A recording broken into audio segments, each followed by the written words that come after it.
सद्गुरुदेव भगवान की जय।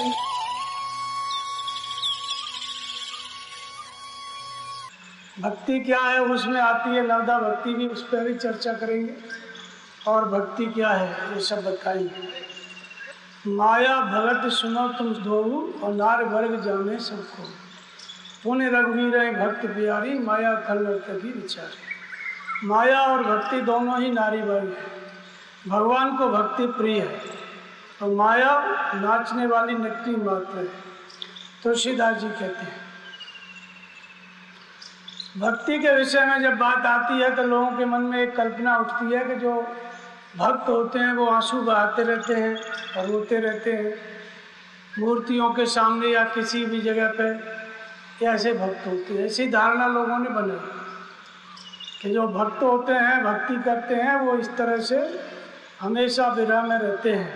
लेकिन भक्ति को तुलसीदास जी कहते हैं कि विरत क्षर मास ज्ञान मद मोह लोक रूपमार और जय पाइये सो हरि भगति देख खगेश विचार। वैराग्य रूपी ढाल से और ज्ञान रूपी तलवार से, ये दो ढाल और तलवार चाहिए, पहले वैराग्य और ज्ञान। इसके बाद किसको मारना है? लोभ और मोह। ये लोभ और मोह पर जो विजय प्राप्त करती है उसका नाम भक्ति है। तो केवल आंसू बहाने से काम नहीं चलेगा, ये लोभ और मोह पर विजय पाना है। और वो जो है ज्ञान रूपी तलवार और वैराग्य रूपी ढाल होना चाहिए। फिर उत्तर कांड में कहते हैं कि पावन पर्वत वेद पुराना, राम कथा रुचिरा कर नाना और मरनी सज्जन सुमत कुदारी ज्ञान विराग नयन उर्वारी। भाव सहित खोजें जे प्राणी और पाव भगत मन सब सुख खानी। तो राम भक्त चिंतामण सुंदर बसे गरुड़ जाके और अंदर, परम प्रकाश रूप दिन राती नहीं ता चाहिए दिया जगवाती। एक भूषण जी कह रहे हैं कि भगवान की भक्ति परम प्रकाश स्वरूप है। इसको मणि भी कहा गया, भक्ति रूपी मणि। लेकिन इसको कहाँ से खोजना है? वेद और पुराण और कथा ये जो सब हम सुनते हैं इसमें मर्मी होना चाहिए, इसके जानकार होने चाहिए। इस वेद पुराण और कथा को समझाने वाले महात्मा होने चाहिए और समझने वाले व्यक्ति होने चाहिए, खोजी। और उनके अंदर ज्ञान और वैराग्य दो नेत्र जागृत होने चाहिए। ज्ञान और वैराग्य रूपी नेत्र जब प्रकट होंगे तब भक्ति रूपी मणि इस खदान में मिलेगी। कथा के अंतराल में तब भक्ति जो है सुन के समझ के इसकी जागृति होती है।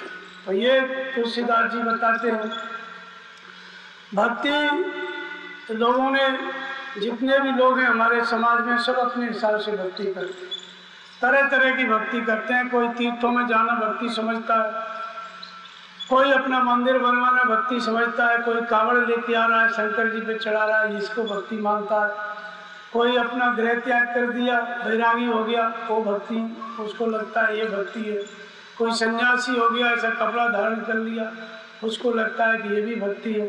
ऐसे तरह तरह के रूप भक्तों के आपको देखने को मिलेंगे हमारे समाज में। तो भक्ति है क्या? भक्ति का मतलब विभक्त माने अलग, भक्ति माने जोड़ना। रामचरितमानस में भक्ति माता कौशल्या को कहा गया है, कौशल्या को भक्ति कहा गया है और कौशल्या के यहाँ भगवान राम का जन्म होता है। तो भक्ति परमात्मा को जन्म देती है। भक्ति किसको जन्म देती है? परमात्मा को। तो व्यापक ब्रह्म निरंजन निरवत विगत विनोद और सो अज प्रेम और भक्तिवश कौशल्या की गुप्त, जो कण कण में व्याप्त है, अलग है, अरूप है, अनाम है, उस परमात्मा को भक्ति अपनी गोद में प्रकट करती है। वो है भगवान की भक्ति, जो भगवान को जन्म दे दे। भक्त को कहीं मंदिर नहीं बनवाना है, कहीं तीर्थों में नहीं जाना है, भक्त के हृदय में भगवान जन्म लेते हैं। अगर सही भक्ति आपके पास है तो भगवान ही आपके यहाँ प्रकट होंगे, आपको कहीं नहीं जाना है। तो भक्ति का ये जो भ्रम है कि जगह जगह जाना, व्रत उपवास करना, तरह तरह के पूजा पाठ करना, ये तुलसीदास जी ने तोड़ दिया। और भक्त की गोद में भगवान प्रकट होते हैं, उसी को माता कौशल्या कहा गया है भक्ति को। तो इसके पहले समाज जो भक्ति कर रहा है, हम सभी कर रहे हैं। हर व्यक्ति किसी न किसी देवता से जुड़ा है, किसी न किसी संस्था से जुड़ा है, भक्ति के नाम पे ही जुड़ा है। कोई न कोई क्रियाकांड करता है, कोई न कोई अनुष्ठान करता है, किसी न किसी संस्था में जाता आता है, ये सब भक्ति के नाम पे ही जाता है। तो ये सब जो हम सीखते हैं, ये कौन सी भक्ति है और ये कितनी दूर तक साथ देती है, इसका क्या मूल्य है?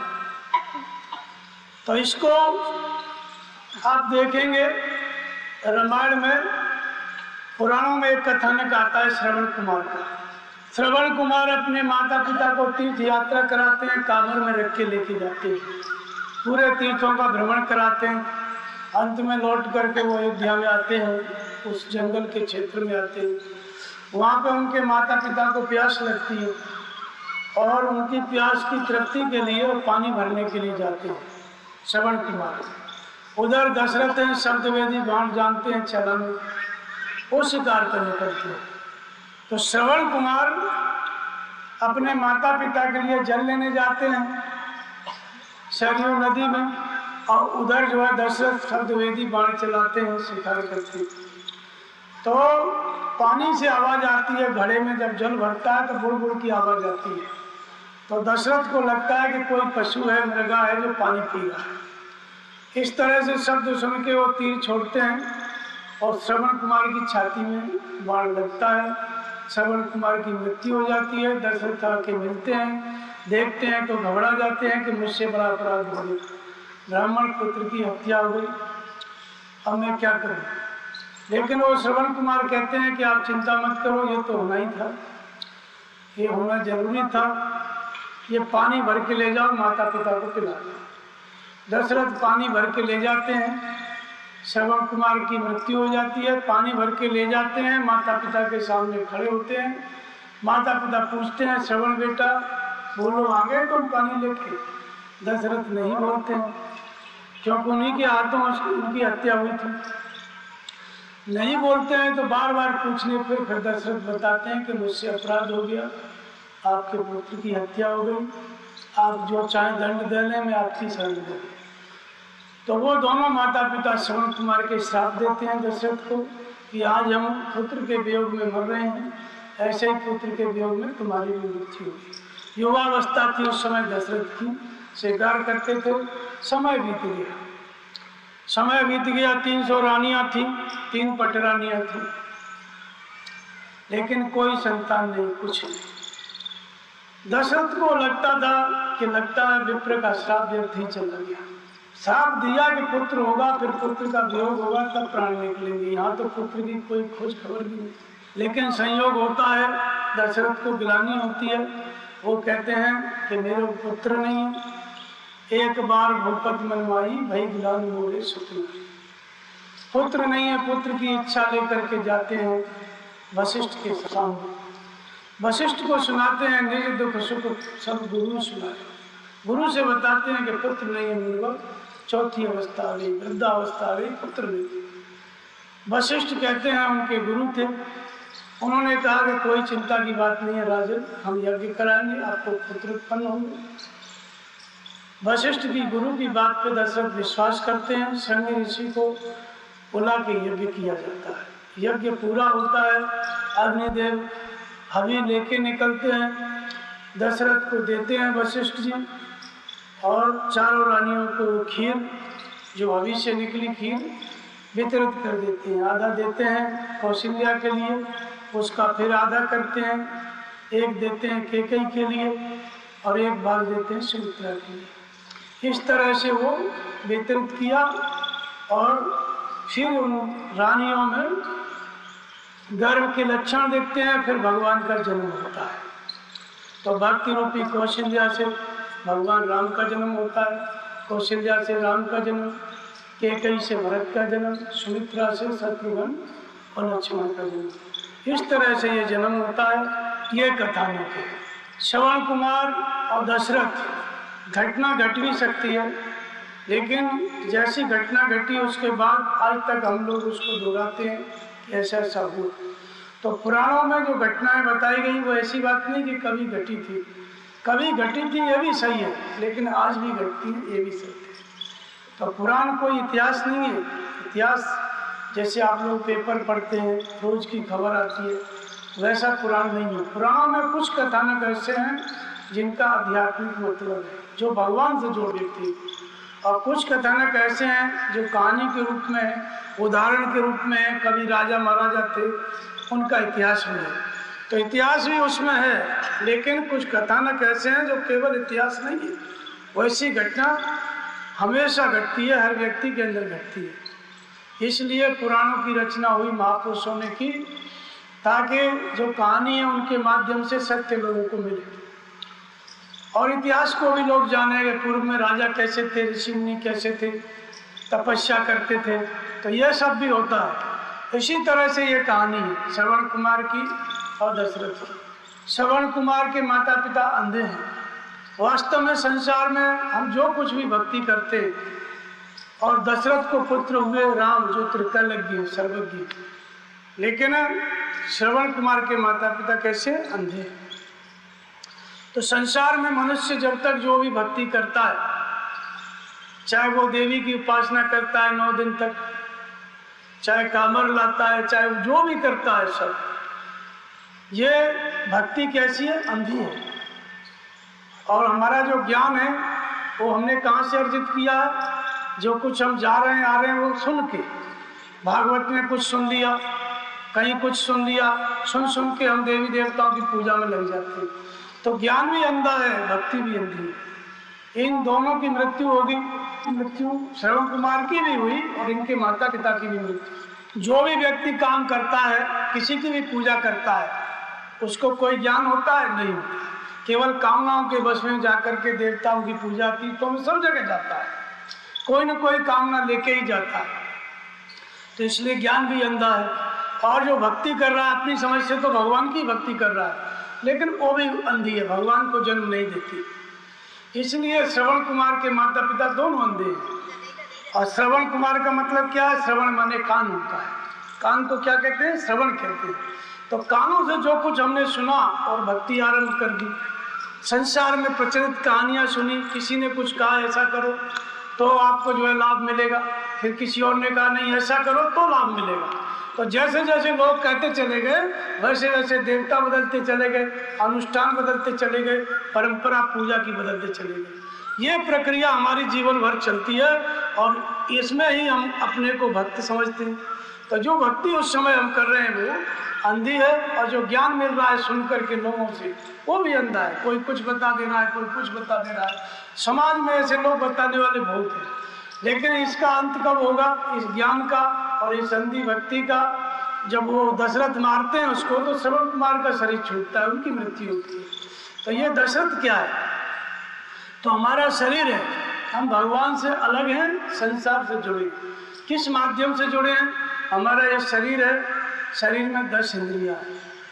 आँख है, कान है, नाक है, जीभ है, मुख है, हाथ और पैर, उत्सर्जन और विसर्जन। ये 10 इंद्रियों से हम संसार में जुड़े हैं। हम किससे अलग हैं? भगवान से अलग। संसार में जुड़े हैं और संसार की कामनाओं की पूर्ति के लिए देवी देवता या अलग अलग पूजा पाठ हम कराते हैं कि ये हो जाएगा, वहाँ जाएंगे तो ये हो जाएगा, शनिचर की पूजा करा लो ये हो जाएगा, शिरडी में चले जाओ ये हो जाएगा। जगह जगह जाते रहते हैं जैसा जिसने कहा। तो 10 इंद्रियों का जो विषयों की प्रवृत्ति है, संसार में हम जुड़े हैं तो भगवान से अलग है। किससे अलग है? भगवान से। और जैसे ही 10 इंद्रियों का हम संयम करने लग गए तो हम किससे जुड़ जाते हैं? भगवान से। भगवान कहाँ रहता है? व्यापक एक ब्रह्म अविनाशी, सत चेतन घन आनंद राशि, अष्टप्रभु हृदय अक्षत अविकारी, सकल जीव जगत दीन दुखारी। परमात्मा कण कण में व्याप्त है। तो ये शरीर भी एक कण है, इसमें भी है। कहाँ रहता है? हृदय में रहता है। हृदय माने अंतःकरण की गहराई। जिससे हम योजना बनाते हैं उसको मन कहते हैं। योजना बनाते बनाते निष्कर्ष कर लिया कि यही काम करना है, उसको बुद्धि कहते हैं। और निष्कर्ष के अनुसार चिंतन करने लग गए, रिपीट करने लग गए, उसी काम में शक्ति को लगा दिए, उसको चित्त कहते हैं। और काम पूरा हो गया तो अहंकार, मैंने ये किया, मैंने वो किया। ये चतुष्ट अंतःकरण की जो गहराई है, इसी में परमात्मा है। तो हमारी श्रद्धा जब हृदय स्थित ईश्वर में, इसी को हृदय देश कहते हैं, जब हृदय स्थित ईश्वर में स्थिर हो जाती है तो हमारी 10 इंद्रियों का संबंध हृदय स्थित ईश्वर से हो जाता है, अंतर्मुखी हो जाती है। तो उसको हम क्या कहते हैं? दशरथ। तो 10 इंद्रियों को निरोध करने की वृत्ति, जीतने की वृत्ति, संयम करने की वृत्ति क्या है? दशरथ है। और दशों इंद्रियां बहिर्मुखी हैं, तब तक उसी को रावण कहते हैं। तो ये दशों इंद्रियों के संयम के लिए पहले भी मनुष्य कोशिश करता है, लेकिन यही देवी देवता भूत प्रेत उसको जीतने में नहीं आती है, बल्कि जिन प्रति लाभ लोभ अधिकारी। फिर दशरथ के गुरु क्या है? वशिष्ठ है, ज्ञान रूपी वशिष्ठ। कौन सा ज्ञान? ईश्वर की प्राप्ति वाला ज्ञान। वशिष्ठ ने कहा श्रृंगी ऋषि से यज्ञ कराया, तो वशिष्ठ बताते हैं यज्ञ करो और पुत्र जन्म लेंगे। श्रृंगी ऋषि का यज्ञ क्या है? श्वास पर श्वास का यज्ञ श्रृंगी ऋषि है। यज्ञ नाम जप यज्ञ अस्मि, तहाँ जप यज्ञ जोग मुनि करेंगे। जप यज्ञ ये श्रृंगी ऋषि है। तो ये जप का जो यज्ञ है, ये 4 प्रकार से नाम का जप होता है। बेखरी, मध्यमा, पश्चिंती, परा। हृदय स्थित ईश्वर में आपने श्रद्धा स्थिर कर ली, दशों इंद्रियों का संयम का विचार आया, तो आप दशरथ हो गए। जैसे ही इंद्रियां मन अंतर्मुखी हुआ, दशरथ हो गए। और इसके बाद फिर क्या होता है? श्वास प्रश्वास का जप। पहले नाम जप बोल के होता है, बेखरी, मध्यमा, पश्चिंती, परा। जैसे राम राम राम ये बोल के हो गया, इसको बेखरी कहते हैं। फिर धीरे धीरे हो गया, बोलो लेकिन खुद ही सुनो, खुद ही बोलो, बाजू में बैठने वाला न सुन ले पाए, तो इसको क्या कहते हैं? मध्यमा। फिर होता है श्वास प्रश्वास से, श्वास कब अंदर गई कब बाहर आई, अंदर गई तो राम, बाहर आई तो राम, अन्य विचार शांत हो गए, ये है पश्चिंती। इसी को श्वास प्रश्वास के जप को श्रृंगी ऋषि के द्वारा किया हुआ यज्ञ कहा गया, इसी को यज्ञ कहा गया। तो ध्यान ही धनुष है। जैसे श्वास का जप करते करते, नाम जपते जपते मन रुका, तो इसको कहते हैं धनुष, ध्यान रूपी धनुष। ध्यान संसार से हट गया, नाम जपने लग गया, या सदगुरु का दर्शन किया, संसार से हट गया, सदगुरु का स्वरूप देखने में ध्यान स्थिर हो गया, यह ध्यान है। अब परावाणी बाणे, जहाँ श्वास में मन लग गया, श्वास आई तो ओम, गई तो ओम, या राम राम राम जपते हो तो आई राम, तो श्वास गई तो राम, ये परावाणी की अवस्था है। तो ध्यान ही धनुष है, जहाँ ध्यान स्थिर हुआ परमात्मा के चिंतन में, तो परावाणी बाण है। परावाणी की जहाँ अवस्था आई, बेखरी, मध्यमा, पश्चिंती, परा, अपने आप जब चालू होने लग गया, इस अवस्था में जो सुना सुनाया हमारा ज्ञान और भक्ति है, श्रवणी ज्ञान है, श्रवण कुमार, वो मर जाता है। सुनी सुनाई बातों से जो हम करते चले आए संसार में, जैसे ही सदगुरु वाला ज्ञान मिलेगा, वो सुनी सुनाई भक्ति ज्ञान जो अंधा है, भक्ति जो अंधी है, उन दोनों का अंत हो जाता है, और सुना सुनाया ज्ञान भी समाप्त, जो सुनी सुनाई बातों से उत्पन्न होता है। यहाँ का जो ज्ञान प्रकट होगा वो क्या है? वो इनको लड़का कौन सा होगा? राम। राम क्या है? सर्वज्ञ, त्रिकालज्ञ। तो जैसे ही हमारा मन से इंद्रियों का संयम सदा ध्यान लगा, नाम जपते जपते, तो भक्ति माने कौशल्य, भक्ति माने भगवान से जुड़ना। तो इंद्रियां संयमित हो गई मन में, और मन नाम जप में लग गया। नाम जपते जपते हम किससे जुड़ गए? भगवान से। पहले किससे जुड़े थे? संसार से। तो नाम जपते जपते हम जुड़ गए परमात्मा से। तो विभक्त किससे थे? भगवान से। भगवान से अलग थे और नाम जपते जपते भगवान से जुड़ गए। इसी को भक्ति कहते हैं, इसी को कौशल्या कहते हैं। अब इस कौशल्या की गोद में भगवान का जन्म होगा। तो दशों इंद्रियों के संयम के साथ जहाँ नाम का जब बेखरी, मध्यमा, पश्चिंती में पहुंचा, तो अनुभव रूपी राम, भगवान का जन्म हो जाता है। भक्ति के साथ, समर्पण के साथ हम भगवान से जुड़े, तो किसका जन्म होता है? भगवान राम का। उनको क्या कहते हैं? अनुभव रूपी राम। यद्यपि ब्रह्म अखंड अनंता, अनुभव गम्य भजे जे सुनता। वो जो ब्रह्म था हृदय में, कण कण में व्याप्त था, हमारे हृदय में भी था, वो नाम जपते जपते प्रकट हो गया, जग गया, उसका जन्म हो गया। किसके अंतराल में? हमारे अंतराल में, हमारे हृदय देश में। तो किस रूप में जन्म होता है? अनुभव रूपी राम। अन माने अतीत, भव माने संसार। तो संसार का क्या मतलब है? भव का क्या मतलब है? एक तो संसार बाहर देखते हैं, क्या इस संसार से मुक्त कराने वाली जागृति अनुभव है? तो कहते हैं कि नहीं। अन माने अतीत, भव माने संसार। भव माने होना, क्या आप होना चाहते हो वर्तमान में, पहले क्या हो चुके हो, आगे क्या होना है, ये जो मन में विचार चलता है, इसी को भव कहते हैं। ये शरीर का बीज है, और शरीर जन्म लेगा तो ये सारी सृष्टि पैदा होगी। जन्म नहीं लेगा तो सृष्टि देखने को नहीं मिलेगी। तो भगवान की वह जागृति जिस स्तर पर हम खड़े हैं, जहाँ पर भी हैं, चाहे हम वन में हैं चाहे घर में हैं, हमारी प्रार्थना और नाम जप इस कोटि का हो कि उसी स्तर से भगवान प्रकट हो जाए, जागृत हो जाए। हमारा समर्पण ऐसा हो, नाम जप ऐसा हो कि भगवान घर में जहाँ पे रहते हैं वहीं जागृत होके हमको मार्गदर्शन करने लगे, बताने लगे, उठाने बैठाने लगे। ये भव है और ये मुक्ति है, ये बात भगवान प्रकट होके बताने लगे। जिस विधि से प्रकट होते हैं उसी का नाम भक्ति है, उसी को कौशल्या कहते हैं। तो जो अजन्मा है परमात्मा, व्यापक ब्रह्म निरंजन निर्गुण विगत विनोद, सो अज प्रेम और भक्ति वश कौशल्या की गोद। भगवान शंकर कहते हैं हरि व्यापक सर्वत्र समान, वो प्रेम के प्रकट होने जाने। तो नाम जपते जपते भगवान में जहाँ प्रेम जुड़ा उसी का नाम भक्ति है, भगवान जागृत हो जाएंगे। तो भक्ति रूपी कौशल्या से कौन जन्म ले लिया? अनुभव रूपी राम। भव माने संसार, अनुभव माने अतीत। संसार क्या है और उससे मुक्ति क्या है, ये बात जागृत होकर भगवान आपको बताने लगेंगे। ये काम घर में ही होता है, इसके लिए साधु बनने की जरूरत नहीं है। नाम जपते जपते जैसे ही 1 सेकंड भी मन रुका श्वास में, तो वो 1 सेकंड की अवस्था ही परावाणी है, वही दशरथ का बाण है। तो जैसे ही भगवान जागृत होंगे तो बाहर का जितना भक्ति और ज्ञान है आज तक आपने किया तो सब हट जाएगा, कुछ भी नहीं रहेगा, सब छूट जाएगा। ऑटोमेटिक भगवान में अंतर्मुखी जो मन है हृदय के ईश्वर से जुड़ जाएगा, बाहर से डिस्कनेक्ट हो जाएगा, वही भक्ति अंदर हो जाएगी सच्चे परमात्मा में। इसके पहले हम क्या हैं? प्राइमरी स्तर पर है। जो भी पूजा पाठ भक्ति करते हैं वो प्राइमरी स्तर पर है। तो प्राइमरी में पढ़ने वाला बच्चा केवल शब्दों का ज्ञान सीख रहा है, उसको कोई ज्ञान नहीं है, पूरा जो आगे की पढ़ाई है उसका भी कोई ज्ञान नहीं है। वो तो जैसे बच्चे सीख रहे हैं, माता पिता सिखा रहे हैं या स्कूल में मास्टर सिखा रहा है, उतना ही सीख रहा है।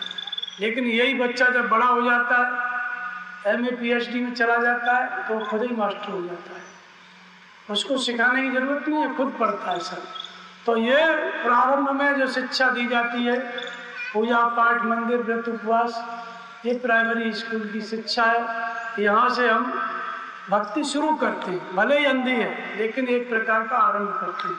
लेकिन जैसे ही भगवान का जन्म हो गया, ये बाहर की सारी भक्ति भजन जो आज तक किया सब छूट जाता है, फिर अंदर भगवान जागृत हो जाते हैं जो त्रिकालज्ञ सर्वज्ञ। और नाम का जप भी बैखरी मध्यमा पश्चिंती पर, नाम जब बैखरी और मध्यमा से होने लगता है, कभी कभी मन लग गया तो पश्चिंती अपरा 1 सेकंड के लिए वो भी आता है। तो इसलिए श्रृंगी ऋषि क्या है? श्वास प्रश्वास का यज्ञ, नाम का जप श्वास प्रश्वास के द्वारा, इसी के द्वारा भगवान जन्म लेते हैं। तो भक्ति रूपी कौशल्या से अनुभव रूपी राम, भव से मुक्त कराने वाली जागृति। भगवान ने कहा आकाशवाणी में कि अंशन सहित लई अवतारा करियों दिनकर वंश उदारा। देवताओं ने प्रार्थना की तो आकाशवाणी हुई कि मैं अवतार लूंगा, और अवतार लेकर के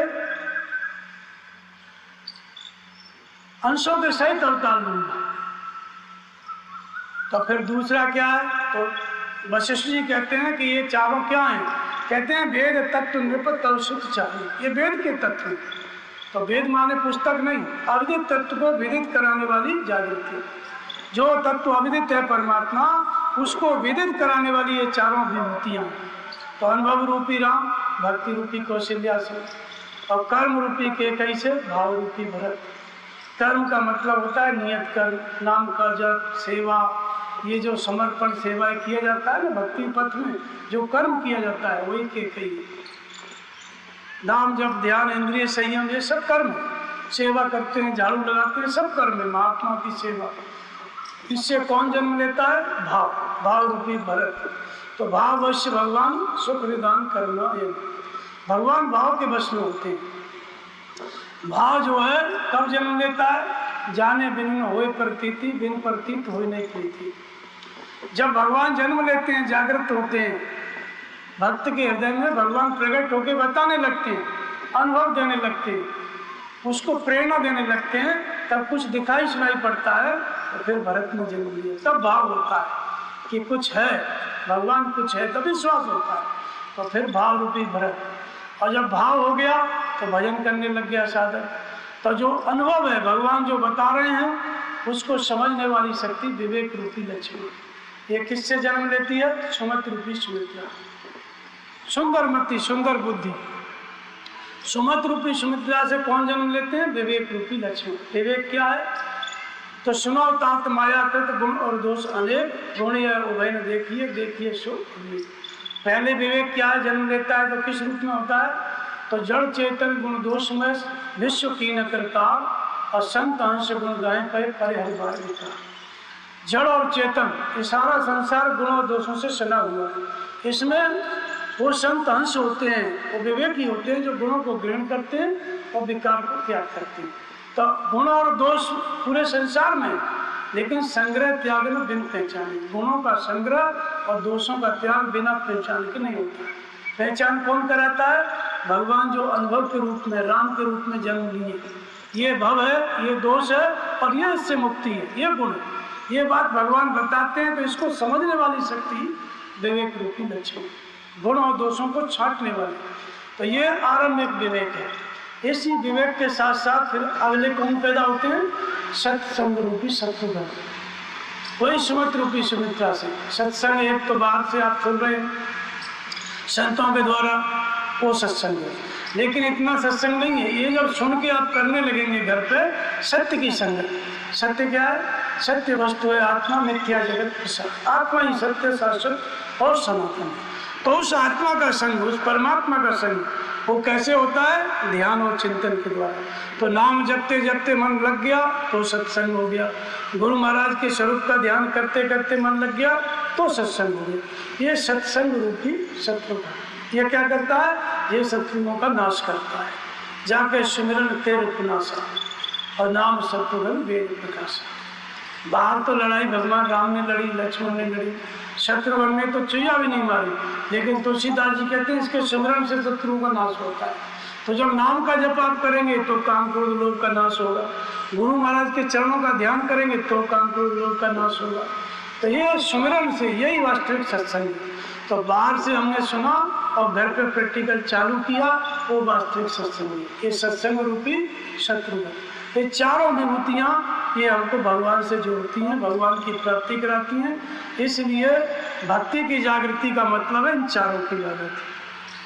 हमारे आपके अंदर भक्ति जागृत हो गई, मतलब राम प्रकट हो गए। राम ने जन्म लिया, लक्ष्मण ने जन्म लिया, भरत ने जन्म लिया, शत्रुघ्न, ये सब ने जन्म ले लिया। तब समझो कि भक्ति आ गई। और बाहर का जितना भी ज्ञान और भक्ति आज तक करते थे, जैसे ये प्रकट हो जाएंगी विभूतियाँ, भगवान का जन्म हो जाएगा, बाहर से सारी चीज़ों से डिस्कनेक्ट हो जाएगा। उसका परमात्मा भी अंदर हो जाएगा, उसका कर्म जो है नाम जप और ध्यान और सेवा, यही सब हो जाएगा। दूसरी भक्ति भजन जो बाहर लोग करते हैं, कीर्तन, ये सब किसी में भी मन नहीं लगेगा, सबसे हटके अंतर्मुखी हो जाएगा, भगवान में जुड़ जाएगा। तो ये है भक्ति। अब नवदा भक्ति के बारे में बताते हैं। इसके पहले और भी 2-3 प्रसंग हैं। एक बार भगवान राम से लक्ष्मण ने पूछा कि भक्ति क्या है प्रभु, माया क्या है, मुझे बताओ, भगवान क्या है, जीव क्या है, इसके बारे में बताओ। तो भगवान राम जो है प्रसन्नता से बैठे हैं, लक्ष्मण पूछते हैं, भगवान राम बताते हैं एक क्रम से। पहले बताते हैं कि मैं और मोर तोड़ते माया, मैं हूँ और मेरा है, तू है तेरा है। बस 2 शब्दों में माया की परिभाषा दे दी भगवान राम। मैं हूँ और मेरा है, तू है और तेरा है, इसको माया कहते हैं। जय बस कीन्यो जीव निकाया, जीव को जिसने बस में कर रखा है। तो माया का मतलब होता है, पहला जो ध्यान जाता है हमारे ऊपर जाता है, हमारे शरीर पे जाता है। फिर इस शरीर से जो चीज़ हम पैदा करते हैं वो मेरा है। जिस चीज़ को हमने शरीर से उत्पन्न किया, चाहे बच्चे पैदा किए, चाहे पत्नी, ये सब में क्या रहता है? ये मेरा है, वो भी माया हो गई। जहाँ तक मेरा भाव जाएगा वो माया है। फिर जो भी समृद्धि खड़ी की है संसार में, जो भी चीज़ बनाए, अपना प्रॉपर्टी बनाए, उस पर चला जाएगा कि ये मेरा है। तो ये माया का विस्तार है। मैं और मोर तोड़ते माया, ये तुम्हारा है। एक और विस्तार है इसका, ये मेरा है, ये तेरा है। विभाजन कर देती है, अलग अलग कर देती है, जीव को खंड खंड कर देती है। इसको कहते हैं माया। और जय बस कीन्यो जीव निकाया, ते कर भेद सुनो तुम सोऊ, और विद्या अपर अविद्या दो। एक विद्या है, एक अविद्या है। तो अविद्या के बस में क्या है? एक दुष्ट अतिशय दुख रूपा और तामस जीव परा बहुत रूपा। अविद्या दुष्ट है, दुख रूप है, इसके वश में होकर के जीव संसार में पड़ा हुआ है। ये माया का ही रूप है। अविद्या का मतलब जो है नहीं, जो विद्यमान नहीं है फिर भी दिखाई देता है। संपूर्ण सृष्टि, हमारा शरीर, दूसरे का शरीर, समस्त वस्तु आज हैं तो कल नहीं रह जाएंगी, सब परिवर्तनशील है, क्षण क्षण परिवर्तित हो रहा है। शरीर है आपका, इसको हम सत्य मान के जीते हैं कि हम यही हैं। तो कैसे सत्य मान के जीते हैं कि जिस दिन से हम पैदा हुए क्षण क्षण बदल रहा है, फिर भी मान के बैठे हैं कि हम शरीर हैं, और इसी को सत्य मान के संसार के सारे काम करते हैं। जिस दिन पैदा हुए आकृति दूसरी थी, बच्चे थे, चेहरे अलग था, चेहरा अलग प्रकार का था, शरीर की बनावट अलग थी। वो बच्चा मर गया, फिर जवानी में बदल गया, वो शरीर समाप्त हो गया, युवा हो गया, हवा में खो गया, नया जन्म हो गया, युवावस्था आ गई बचपन से। और युवावस्था 20 साल बाद वृद्धावस्था में, प्रौढ़ावस्था में बदल जाती है। वो कहाँ चला गया युवा वाला शरीर? वो भी मर गया, वृद्धावस्था। और वृद्धावस्था अति वृद्धावस्था में 80-90 साल के हुए। उस 90 साल के बुजुर्ग से पूछो तो बचपन की सारी कहानी बताएगा। मतलब मैं तो वही हूँ, बचपन में भी ऐसा था मैं, लेकिन ये शरीर बूढ़ा हो गया है। तो ये क्या है? ये अविद्या है। शरीर जो कि नश्वर है, परिवर्तनशील है, उसको हम सत्य मान के बैठे हैं, जो कि निरंतर बदल रहा है। हम देख नहीं पा रहे हैं, इसलिए विश्वास नहीं हो रहा कि परिवर्तन हो रहा है। उसको देख नहीं पा रहे, परिणाम दिखाई देता है, बाल सफेद हुए, चश्मा लगा, तो समझ लो आ गई वृद्धावस्था। लेकिन किस तरह से परिवर्तित हो रहा है, ऐसी पैनी दृष्टि हमारी नहीं है कि परिवर्तन को देख लें। तो ये क्या है? अविद्या है, जिसके कारण हम बार बार जन्म मृत्यु के चक्र में जाते हैं। जब तक आदमी जिएगा तब तक वो इच्छा ही करता रहता है कि अभी ये किया है, अभी ये करेंगे, अभी ये करेंगे, अंत तक। तो इच्छा काया, इच्छा माया, इच्छा जग किया है। इच्छा ही शरीर है, इच्छा ही माया है। कबीर कहते हैं इच्छा माया। संपूर्ण सृष्टि की उत्पत्ति इच्छा से ही होती है। और कहे कबीर जे इच्छा विवर्जित ताका पार नहीं पाया। इच्छाओं को जिसने जीत लिया वो परमात्मा हो गया, वो अपार हो गया, उसका पार नहीं पा सकता। तो इच्छा कहा, अविद्या कहा, ये दुष्ट और दुख रूप है। और उसी दूसरा रूप है विद्या, इसी को भक्ति कहते हैं। माया और भगत, तुलसीदास जी नहीं कह रहे माया भगत सुनो तुम सो और नार वर्ग जाने सबको। तो विद्या को क्या कहते हैं? भक्ति कहते हैं। ये क्या करती है? ये भगवान से जोड़ती है, ये भगवान को मिलाती है, भगवान को जन्म देती है। इसी को कौशल्या कहा गया। तो विद्या क्या है कि एक रचे जग गुण बस जाके प्रेरित नहीं निर्बलता। विद्या जगत की रचना करती है, अविद्या जगत में डाल के रखती है। एक संसार पहले से मौजूद है जिसमें अविद्या हमको फेंकती रहती है। और विद्या क्या है? भगवान की प्रेरणा, जो अभी प्रकट नहीं हुई है, हर व्यक्ति के अंदर वो प्रसुप्त है। तो विद्या माने शिक्षा नहीं है जो स्कूल कॉलेज में देते, वो तो जीव को पार्जन की एक विधा है, वो भी अविद्या ही है। उसके बस में होके भी हम जन्म मृत्यु के चक्र में ही जा रहे हैं, तो वो अविद्या का ही रूप है। बाहर आप चाहे भले वैज्ञानिक बन जाओ, अधिक से अधिक सुख सुविधा इकट्ठा कर लेंगे, लेकिन मृत्यु को तो नहीं जीत सकते, शांति तो नहीं पा सकते। तो कितना भी पड़ जाए वो अविद्या का ही क्षेत्र है। विद्या क्या है? विद्या ही का ब्रह्म गति प्रदाय। विद्या वो है जो आपके हृदय में आए, जागृत हो और ब्रह्म गति प्रदान कर दे, भगवान की प्राप्ति करा दे, आपको भगवान से जोड़ दे, उसको विद्या कहते हैं। तो भगवान से जोड़ने वाली विद्या कैसे प्रकट होती है?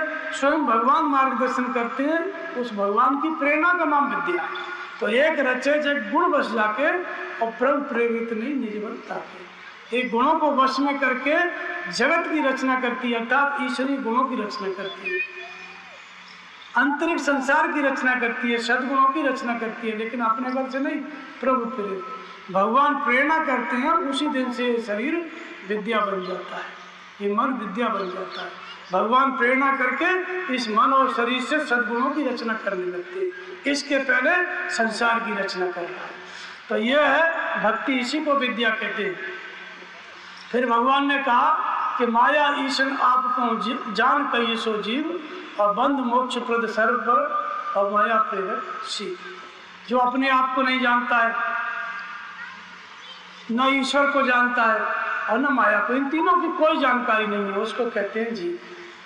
जीव है तो न माया की जानकारी है, न खुद की जानकारी है, न भगवान की जानकारी। और बंध मोक्ष प्रद सर्व पर माया प्रेरक शील। ईश्वर क्या है? बंधन और मुक्ति दोनों से परे है। बंधन क्या है, मुक्ति क्या है, इसको बताने में सक्षम है। भगवान प्रकट हो जाते हैं, जागृत हो जाते हैं, तो ये बंधन है, ये मुक्ति है, ये बात बताने लगते हैं। तो माया प्रेरक, भगवान प्रेरणा देते हैं। अविद्या क्या है, विद्या क्या है, इसको बताते हैं किधर बंधन है, किधर मुक्ति है। तो बंध और मुक्त, बंधन और मुक्ति दोनों से ऊपर है। मुक्त भी करता है, मुक्ति की भी प्रेरणा करता है कि इधर चलो तो मुक्ति है, इधर चलो तो बंधन है। ये बात भगवान बताते हैं, उसी को ईश्वर कहते हैं। जो ये बात बताने लगे आपके अंदर कि ये मुक्ति है, ये बंधन है, उसी का नाम ईश्वर है, वही ईश्वर है। तो ये मुक्ति और बंधन की बात जो बताई, और जीव कौन है? जो इन दोनों को पढ़ता है। मुक्ति भगवान बता रहे हैं कि इस दिशा में चलो मुक्ति है, इसको भी पढ़ रहा है, और इस दिशा में जाओगे तो बंधन है, विकार है, दोष है, उसको भी पढ़ रहा है, वो जीव है।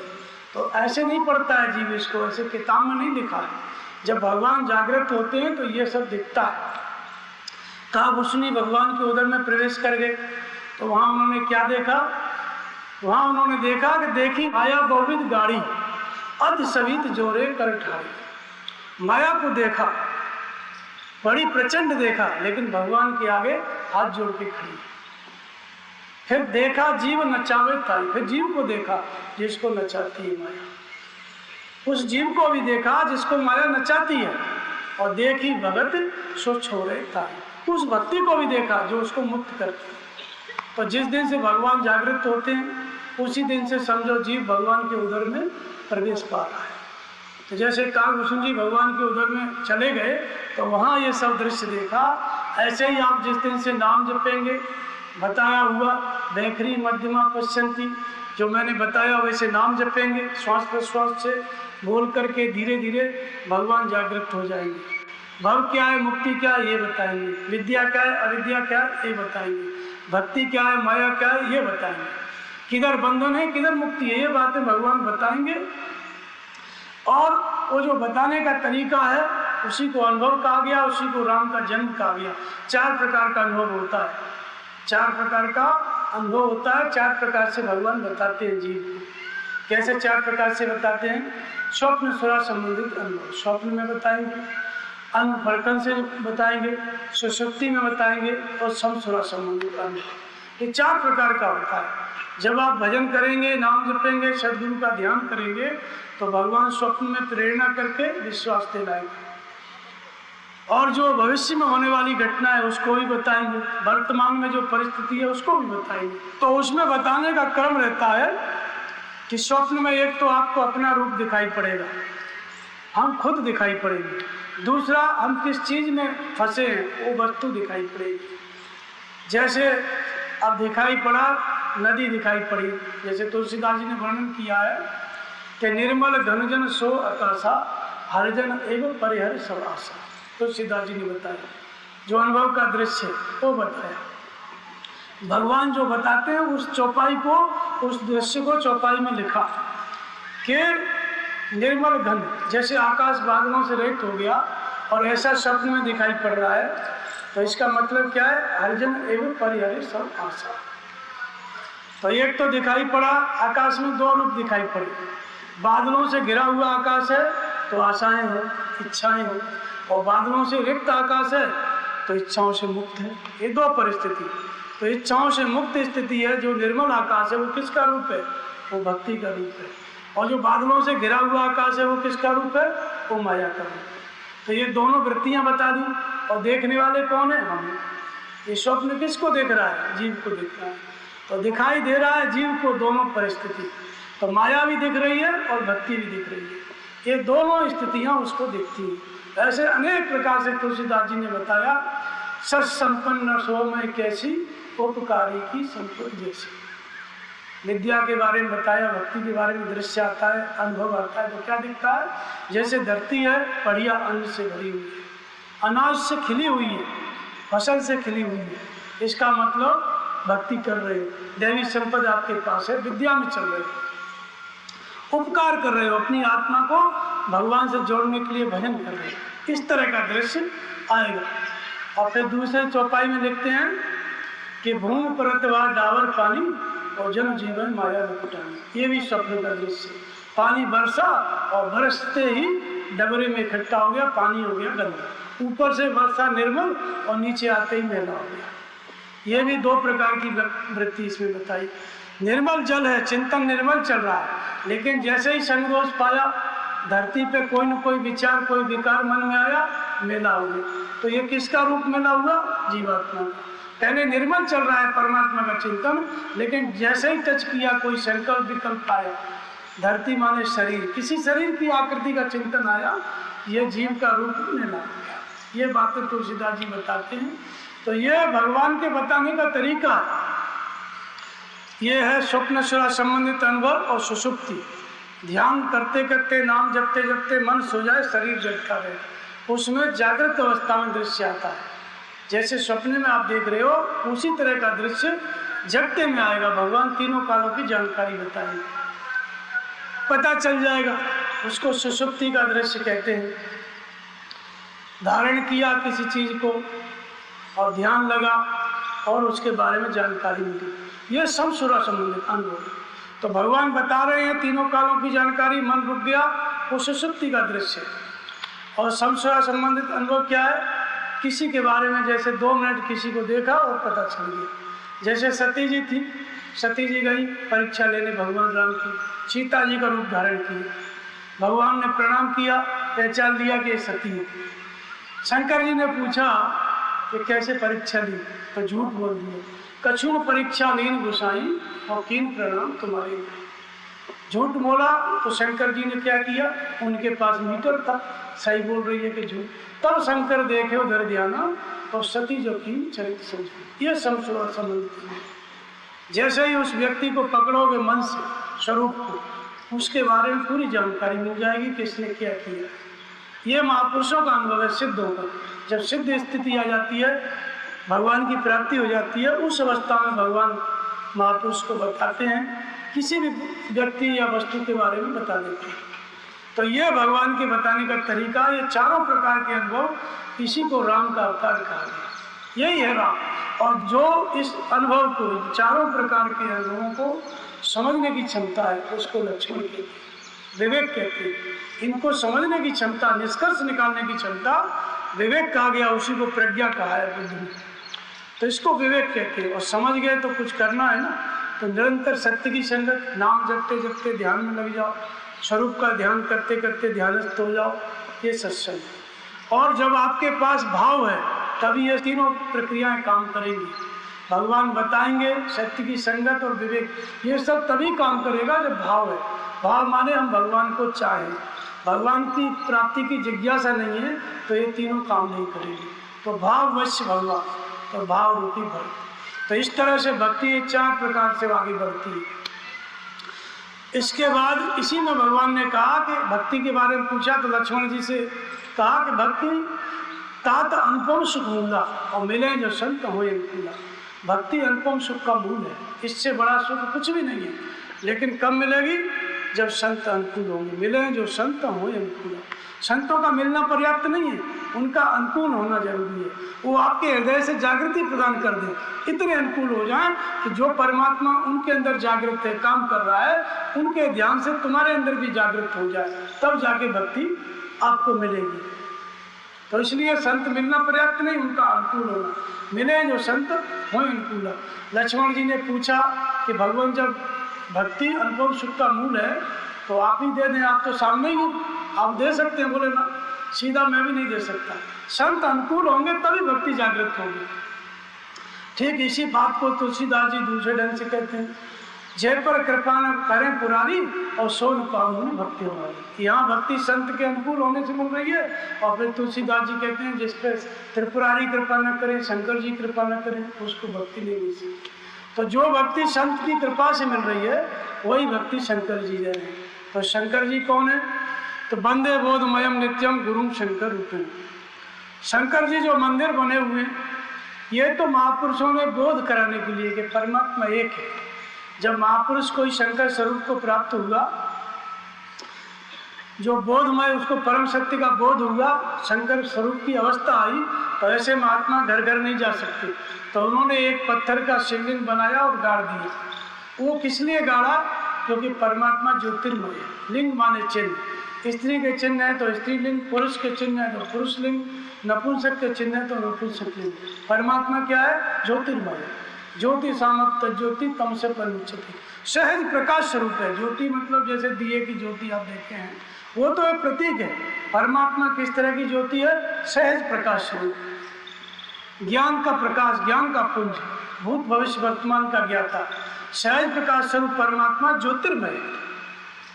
तो ज्योतिर्मय परमात्मा का जब बोध कराना हुआ तो पत्थर का शिवलिंग बना के महात्माओं ने गांव में चबूतरा में रख दिया कि इसके पास आएंगे तो लोग जान जाएंगे परमात्मा जगह जगह तो नहीं है, एक है ज्योतिर्मय है और तुम्हारे हृदय में, हृदय सर्वस्व विश्व। इस बात को लोग जान लें। महात्मा नहीं रहे तो इसको देख के जान लें कि ज्योतिर्मय परमात्मा हमारे हृदय में। परमात्मा का जो ज्योतिर्मय है उसका चिन्ह है शिवलिंग, न कि और कुछ। तो ये किसने बताया? जो महात्मा शंकर स्वरूप हुए। तो शंकर के बिना भक्ति नहीं मिल सकती। तो शंकर कौन है?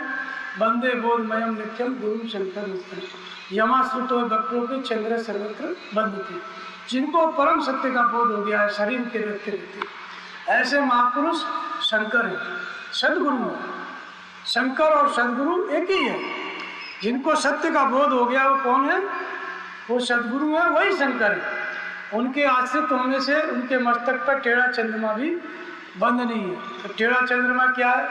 जो महापुरुष हैं, शंकाओं से अतीत शंकर स्वरूप जो सदगुरु हैं, उनकी शरण में हम सब जाएं टेढ़ा मन लेकर के। सबका मन टेढ़ा है, काम क्रोध राग द्वेष में फंसा है।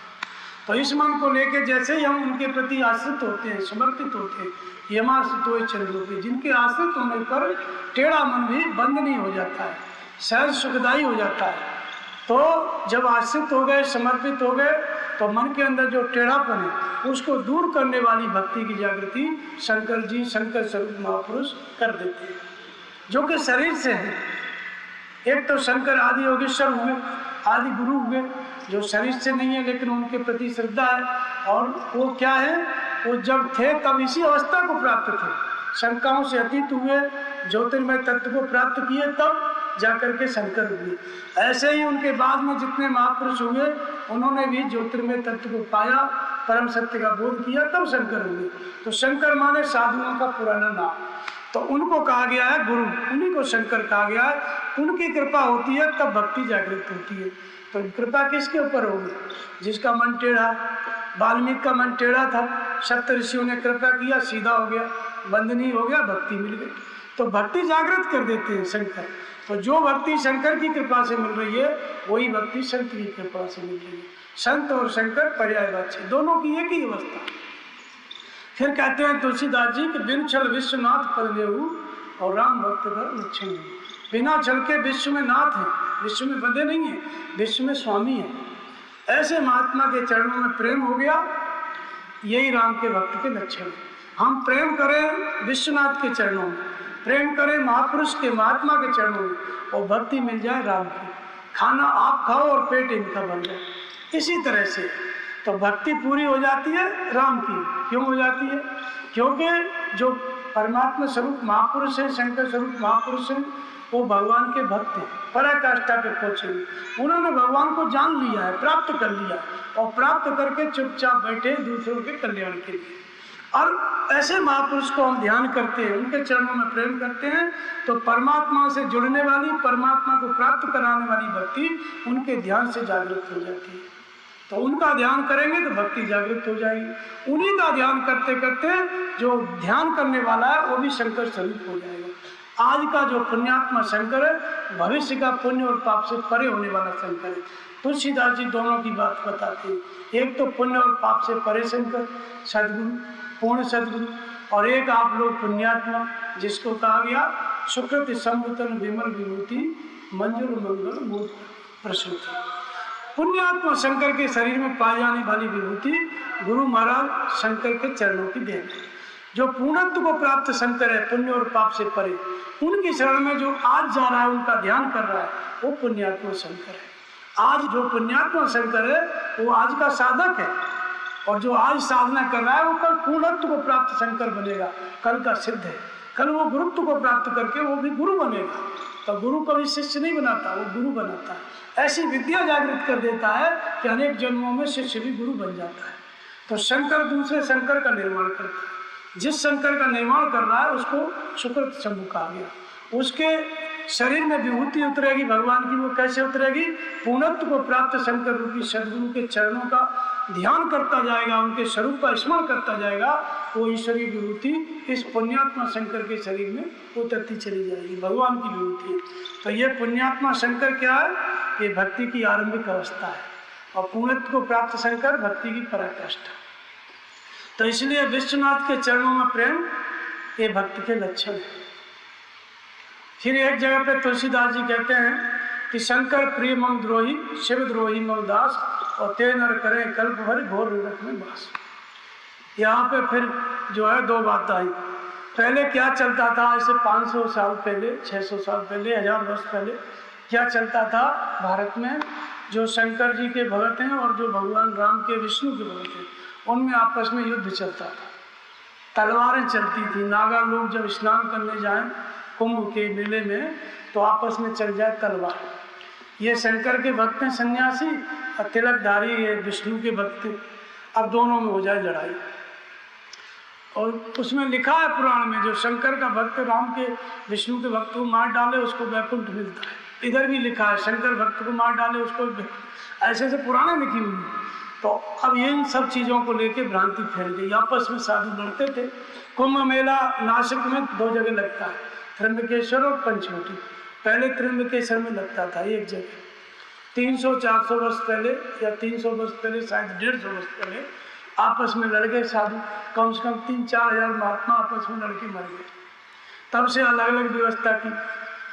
शंकर वाले कहें कि हम बड़े, और विष्णु वाले कहें कि हम बड़े। तो ये फिर क्या हुआ, सरकार ने, राजाओं ने इधर इनका कर दिया सन्यासियों का, उधर बैरागियों का कर दिया। तो ये भ्रांति फैली थी। तुलसीदास जी का उसी समय प्रगट हुआ, आविर्भाव हुआ। तो उस व्यवस्था को भी समझाने के लिए, और इसके साथ साथ ये शंकर और राम, इन दोनों को स्पष्ट करने के लिए ये बात तुलसीदास जी ने दोनों के तालमेल के रूप में बताई। कहते हैं शंकर प्रिय, शंकर माने सदगुरु, शंकर प्रिय मम द्रोही। और शंकर कौन है? सदगुरु। और राम कौन है? व्यापक एक ब्रह्म अविनाशी, सच्चेतन घन आनंद राशि, अष्टप्रभु हृदय अक्षत अधिकारी। जो एक है, कण कण में व्याप्त है, जो ब्रह्म है वही राम है। और राम को जिसने पा लिया वो शंकर है। शंकर कौन है? जिसने अपने ही हृदय स्थित राम को विदित कर लिया, प्राप्त कर लिया, और जो शरीर से सामने बैठा है वो शंकर है। और जिस सत्ता को उसने प्राप्त किया है वो राम। तो इसमें क्या होता है, जो भजन करने वाले भक्त होते हैं, भक्ति करने वाले, वो कभी कभी कहते हैं कि हमारा तो गुरु ही भगवान है, हमें भगवान से कोई मतलब नहीं, गुरु ही भगवान है। और कुछ लोग कहते हैं कि हमारा तो परमात्मा ही गुरु है, हम क्यों गुरु बना। इन दोनों को जन्म लेने पड़ेंगे, कल्याण नहीं होगा। अगर कोई कहता है कि हमारा गुरु तो भगवान ही है, गुरु बनाने की क्या जरूरत है, उसको भी जन्म लेना पड़ेगा। और कोई कहता है गुरु मिल गए, भगवान की क्या जरूरत है, वही गुरु ही भगवान है, उसको भी जन्म लेना पड़ेगा। यही बात यहाँ पे बताई गई। शंकर प्रिय मम द्रोही, और शिव द्रोही मम दास, सो नर करे कल्प भर घोर नरक में वास। कल्प माने शरीर को प्राप्त होना, जन्म लेना। तो शंकर का तो प्रिय है, गुरु को तो मानता है, लेकिन गुरु के बताए मार्ग पर, जिस गुरु के ध्यान से भगवान की प्राप्ति करनी है, जो परमात्मा मिलने वाला है, उसमें श्रद्धा नहीं है। बोले गुरु ही परमात्मा है। और कोई ये दूसरा क्या है, परमात्मा को तो मानता है, परमात्मा है, मेरे हृदय में है, मैं वही हूँ, मैं गुरु क्यों मानूंगा, गुरु को नहीं मानता, तो उसको भी जन्म लेना पड़ेगा। ये दोनों अलग अलग नहीं है। जैसे एक पेड़ के 2 हिस्से होते हैं, अंदर जड़ है जो दिखाई नहीं दे रही है, ऊपर पेड़ पत्ता तना वो दिखाई दे रहा है। तो जो दिखाई देने वाला हो, वो जो गुरु है, उसमें परमात्मा प्रकट है, वो गुरु है। और जो नहीं दिखाई देने वाला परमात्मा है, वो अप्रगट है, वो भी उसी में। हमारे अंदर भी परमात्मा अप्रगट है, वो अव्यक्त है। जब हम भजन करेंगे तो परमात्मा प्रकट होगा। तो जो शरीरधारी तपस्या करके प्रकट कर लिया वही शंकर है, वही संत है। तो संत और शंकर पर्यायवाची है। जिसने तपस्या करके भगवान को जान लिया वो शंकर, तपस्या करके जिस तत्व को जाना वो राम। तो इन दोनों में श्रद्धा होना जरूरी है, तभी दोनों मिलेंगे। सदगुरु के बिना भगवान नहीं मिलेंगे, और भगवान के बिना सदगुरु नहीं मिलेगा, दोनों एक ही चीज है। तो यही बात स्पष्ट की गई। तो भक्ति जब चालू होती है तो शंकर की सेवा, संत की सेवा से चालू होती है। इसलिए तुलसीदास जी नवदा भक्ति का वर्णन करते हैं, 9 प्रकार की भक्ति बताते हैं। और शुरुआत कहाँ से करते हैं? प्रथम भक्ति संतन कर संगा। पहली भक्ति कहाँ से शुरू होती है? संतों का संग। अब संत कैसे मिलेंगे? संत कैसे मिले? जिनका संग करें और भक्ति शुरू हो जाए। तो पहले बताते हैं कि संत विशुद्ध मिले पर ते ही और चित्तवे राम कृपा कर जय। पहले राम में श्रद्धा करो, हृदय स्थित ईश्वर में श्रद्धा करो। जैसे हृदय स्थित ईश्वर में आपकी श्रद्धा हो जाएगी, रामायण की बात मान लिए, श्रद्धा होते ही वो हृदय का ईश्वर पहला काम क्या करेगा? ऐसी प्रेरणा करेगा कि संत आपके पास चले आएंगे या आप संत के पास चले जाओगे, ये दोनों में से एक काम करेगा। तो जब संत मिल गए, भगवान ने पहचान करा दी, तो उनमें श्रद्धा करो। तो संत मिल गए तब संग करो। तो प्रथम भक्ति संतन कर संगा। कौन से संत? जो भगवान की प्रेरणा से मिले वो संत। सब संत नहीं, पहले भगवान में श्रद्धा स्थिर की, हृदय स्थित ईश्वर में, और जब श्रद्धा स्थिर की उनकी प्रेरणा से फिर भगवान ने गुरु बताया, संत बताया, फिर उनमें श्रद्धा स्थिर हो गई। तो उनमें श्रद्धा स्थिर हो गई तो उनका संग करो, जाओ सेवा करो, सत्संग सुनो। प्रथम भक्ति संतन कर संगा। जैसे ही संग मिलेगा तो वो दूसरे रत्नम कथा प्रसंगा। संत मिलेंगे तो भगवान के बारे में बताएंगे। संत का काम ही है जिस चीज को पाया है उसको बताना। तो जैसे ही संत मिलेंगे वो भगवान के बारे में बताएंगे कि भगवान कहाँ रहता है, कैसे भजन करना है, सारी प्रक्रिया बताएंगे। तो दूसरे रत्नम कथा प्रसंगा। जो भगवान की कथा बोल रहे हैं, बता रहे हैं, उसमें प्रेम दूसरी भक्ति। उनकी वाणी में प्रेम हो गया, जो बता रहे हैं उसमें लगाव हो गया कि जो बताए हैं वही हमको करना है, ये दूसरी भक्ति है। तो जब उसमें लगाव हो गया तो गुरुपद पंकज सेवा तीसरी भक्ति अमार। जो संत हैं वही गुरु हैं, लेकिन जब तक उनकी वाणी में लगाव नहीं है, उनकी बात का आप पालन नहीं करेंगे तो वही संत गुरु वही है, लेकिन विश्वास नहीं होगा। तो जैसे ही पालन करोगे, नाम जपोगे, जो कुछ उन्होंने बताया वो करोगे, उसके बाद उनकी वाणी में विश्वास होगा तो जो संत थे उनमें विश्वास हो जाएगा, फिर वो गुरु बन जाएंगे। पहले संत के रूप में भगवान ने बताया, जब विश्वास हो गया उनकी वाणी में उनके प्रति, तब वही संत फिर गुरु के रूप में हो जाते हैं। अब जब गुरु हो गए तो तीसरी भक्ति क्या है? गुरुपद पंकज सेवा, गुरु के चरणों की सेवा, तीसरी भक्ति अमार। तो पद पंकज सेवा क्या पैर दबाना या पैर धो के पीना? कौन सी? इसका मतलब क्या है? गुरु के चरणों की सेवा, गुरु के पद की सेवा, इसका मतलब क्या? तो गुरु का पद क्या होता है? गुरु ने जिस पद को प्राप्त किया, गुरु जिस मार्ग पर चल के आगे बढ़ा, भगवान को पाया, उस मार्ग का सेवन करना है। उस मार्ग का सेवन कैसे किया जाता है? एक तो नाम के जप के द्वारा और दूसरा गुरु के ध्यान के द्वारा। तो गुरु का ध्यान करो और नाम का जप करो। जो प्रक्रिया पहले से चली आ रही है, भगवान ने विश्वास करा दिया तो वही संत हो गए गुरु। अब उनके चरणों का ध्यान करना है, उसका सेवन करना है, स्वरूप का ध्यान करना है और नाम का जप करना है। ये पद पंकज सेवा। फिर उनकी आज्ञा पालन, जो आज्ञा निर्देश दिए कि भाई ऐसा करो, उस तरह का पालन करो। तो ये गुरु के पद के पंकज की सेवा है। तो पद पंकज कहा गया, पंकज माने कमल होता है। तो जिस रास्ते पे चल के आप निर्मल हो जाओ, कमल की तरह असंग हो जाओ। कमल रहता है पानी में, दिन भर पानी में रहता है, पत्ता सूखा बना रहता है। ऐसे ही कमल के पत्र की तरह जो गुरु हो गए हैं, उसी अवस्था को पाने के लिए आप लोग उनके चरणों का ध्यान करो, नाम का जप करो, ताकि आप भी कमलवत हो जाओ। तो इसलिए गुरुपद पंकज सेवा, इसके साथ साथ आज्ञा पालन, जो आदेश मिला उसका पालन करो। तो ये गुरु के चरणों की सेवा तीसरी भक्ति। यह सब घर में रहते रहते हो रहा है, इसके लिए घर नहीं छोड़ना है, ये वहीं हो जाएगा सब तीनों भक्ति। चौथी भगत में गुण करो करें कपट तक दान। पहले कथा सुनी, फिर विश्वास हुआ, फिर गुरु के स्वरूप का ध्यान और नाम जप चला, अब गुरुपद पंकज सेवा, और फिर चौथी भगत में गुण गुण, भगवान के गुणों का समूह, उनका गायन करना। तो भगवान के गुणों का समूह कहाँ है? भगवान तो हमारे अंदर है, और जब अंदर का भगवान जागृत होता है तो उनके गुणों का समूह जागृत होता है। गायन करना मतलब मनन करना, ईश्वरीय गुणों का मनन करना। सत्संग सुने, सत्संग को याद करना, रामचरितमानस गीता पे जो सत्संग है उसको याद करना, ये भी भगवान के गुणों का समूह है। इसको मनन करना भी भगवान के गुणों का गायन करना। इसके साथ साथ जो स्वप्न में भगवान बता रहे हैं, गुरु महाराज बाहर से बताएं प्लस भीतर से स्वप्न के द्वारा बता रहे हैं, फड़कन के द्वारा बता रहे हैं, वो भी ईश्वरीय गुण है, ईश्वरीय निर्देशन है, उसका मनन करना। तो चौथी भगत गुण गण करें कपट थई ज्ञान, कपट नहीं रहना चाहिए। निर्मल मंजन सोमय पावा और मोह कपट छल छेदन बाबा। दुराव नहीं रखना है, जैसा भगवान ने बताया, गुरु महाराज ने बताया वैसा करना है। तो एक तो गुणानुवाद जो सत्संग है इसका चिंतन करना, ये भी ईश्वरीय गुणों का दान करना है। दूसरा भीतर से भगवान बताएं और आप समझने लगो, उसका मनन करना। जैसे स्वप्न देखता है व्यक्ति तो भूल जाता है, लेकिन जब गुरु के द्वारा प्रेरित स्वप्न आएंगे तो फिर जो भी स्वप्न देखा तुरंत याद करो। स्वप्न में पूरे दिन भर की दिनचर्या आ जाएगी, क्या घटना घटेगी वो सब पता चलेगा।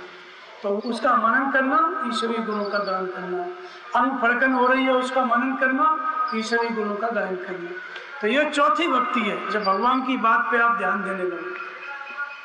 फिर आती है मंत्र जाप मम दृढ़ विश्वासा और पंचम भजन सो वेद प्रकाश। मंत्र का जप, पहले नाम का जप चल रहा है शुरू से, ओम अथवा राम वैखरी मध्यमा पश्चिंती परा बोल के जप रहे हो, धीरे धीरे जप रहे हो, श्वास के द्वारा जप रहे हो। श्वास अंदर गई तो ओम, बाहर आई तो, या राम जप रहे हो तो श्वास अंदर गई तो राम, बाहर आई तो राम। ये क्या है? ये नाम जप चल रहा है। लेकिन यही नाम जप जब श्वास में चला जाता है तो मंत्र हो जाता है। बैकरी और मध्यमा से जप रहे हो तो नाम का जप, लेकिन जैसे ही श्वास में जाएगा ये क्या हो जाएगा? ये मंत्र हो जाएगा। तो मंत्र महामणि विषय व्याल के और मैटत कठिन पूर्ण भारी। तो ये जो मंत्र होता है, लोग कहते हैं मंत्र कैसे लेना है, गुरु मंत्र लेना है, मंत्र लेना है। ये मंत्र कुछ नहीं है। पहले आपको आरंभ में नाम का जप करना है बोल बोल के।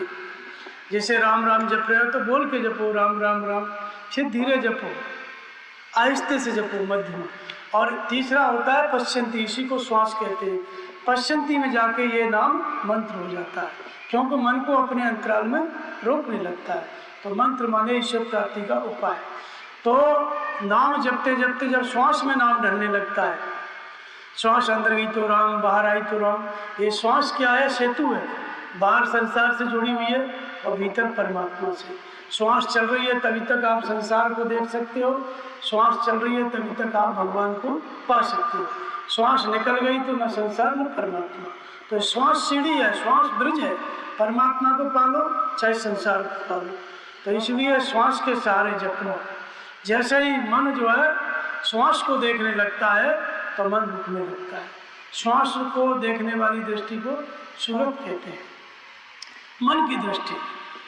तो मन की दृष्टि मतलब विचारों की दृष्टि, इसको सुरत कहा गया। तो श्वास अंदर गई तो उसको देखो, नासिका के अग्रभाग से प्रवेश करती है, तालू का स्पर्श करती है, मेरुदंड का सहारा लेके नाभि तक आती है, 2.5 सेकंड में श्वास आकर चली जाती है। जैसे ही नासिका के अग्रभाग से प्रवेश करे, श्वास के पीछे पीछे मन को लगा, कब श्वास प्रवेश की, कब तालू का स्पर्श की, कब मेरुदंड में पहुंची, कब नाभि तक आई। साथ साथ जाओ और साथ साथ आओ।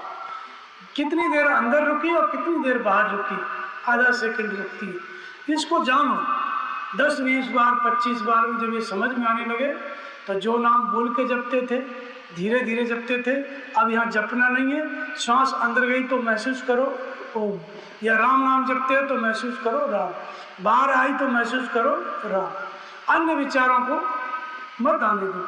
अर्थात मन एक है, अगर श्वास को देखेगा तो दूसरे विचार नहीं करेगा, और दूसरे विचार करेगा तो श्वास नहीं देख पाएगा।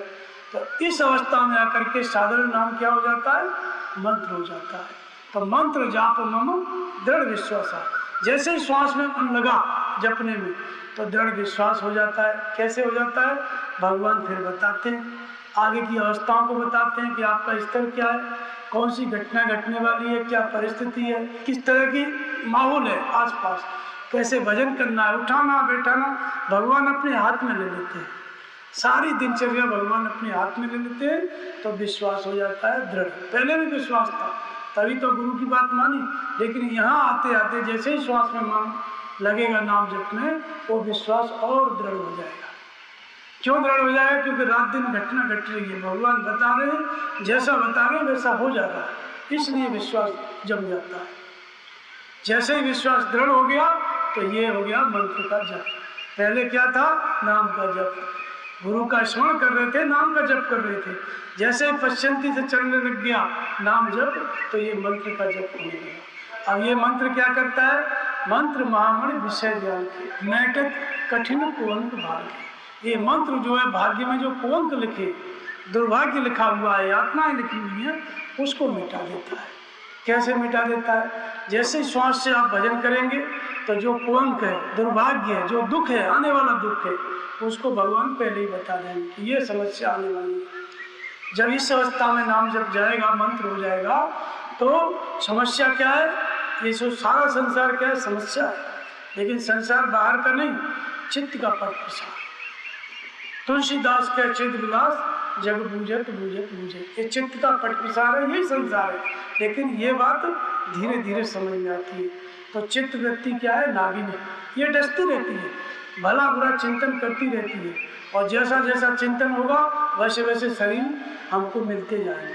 तो ये चित्त वृत्ति क्या है? ये सर्पणी है, ये नागिन है, अधूम की है, ये विषय ज्ञान है, और इसी में हमारा दुर्भाग्य लिखा हुआ है। जैसा कर्म करेंगे वैसा भाग्य लिख जाएगा, बुरा कर्म करेंगे यातनाएं लिख जाएंगी, अच्छा कर्म करेंगे, पुण्य का कर्म करेंगे तो अच्छा फल मिलेगा। तो ये यातनाएं कौन लिख रहा है? हमारी चित्त वृत्ति। अच्छा बुरा हम सोच रहे हैं, फिर शरीर से काम कर रहे हैं, तो ये भाग्य बनता चला जा रहा है। तो अतीत में जो हमने अच्छे बुरे कर्म किए हैं, वो वर्तमान में हमारा भाग्य है। अतीत में जो कर्म किया है, किसी को कष्ट दिया है, गला काटा है, तो वो दुर्भाग्य है, वो आएगा समय पे, घटेगी घटना, वो तुम्हारे ऊपर वो दुख बन के आएगा। लेकिन तुलसीदास जी कहते हैं कि अगर मंत्र जपने लग गया, नाम जपने लग गया, श्वास पर श्वास के द्वारा जपने लग गया, चला गया, ये अवस्था आ गई, तो वो जो दुख आने वाला है ना, हेयम दुखम अनागतम, भगवान उसको पहले बताएंगे, 10 दिन पहले बताएंगे कि 10 दिन बाद ये चीज़ घटेगी। स्वप्न में बताएंगे, सुषुप्ति में बताएंगे, और जब वो परिस्थिति आएगी उस समय बताएंगे। परिस्थिति आएगी तब बताएंगे कि इस व्यक्ति से खतरा है, पहले से ही अशुभ होगा कि मत जाओ, मत बात करो, उस दिशा में मत जाओ।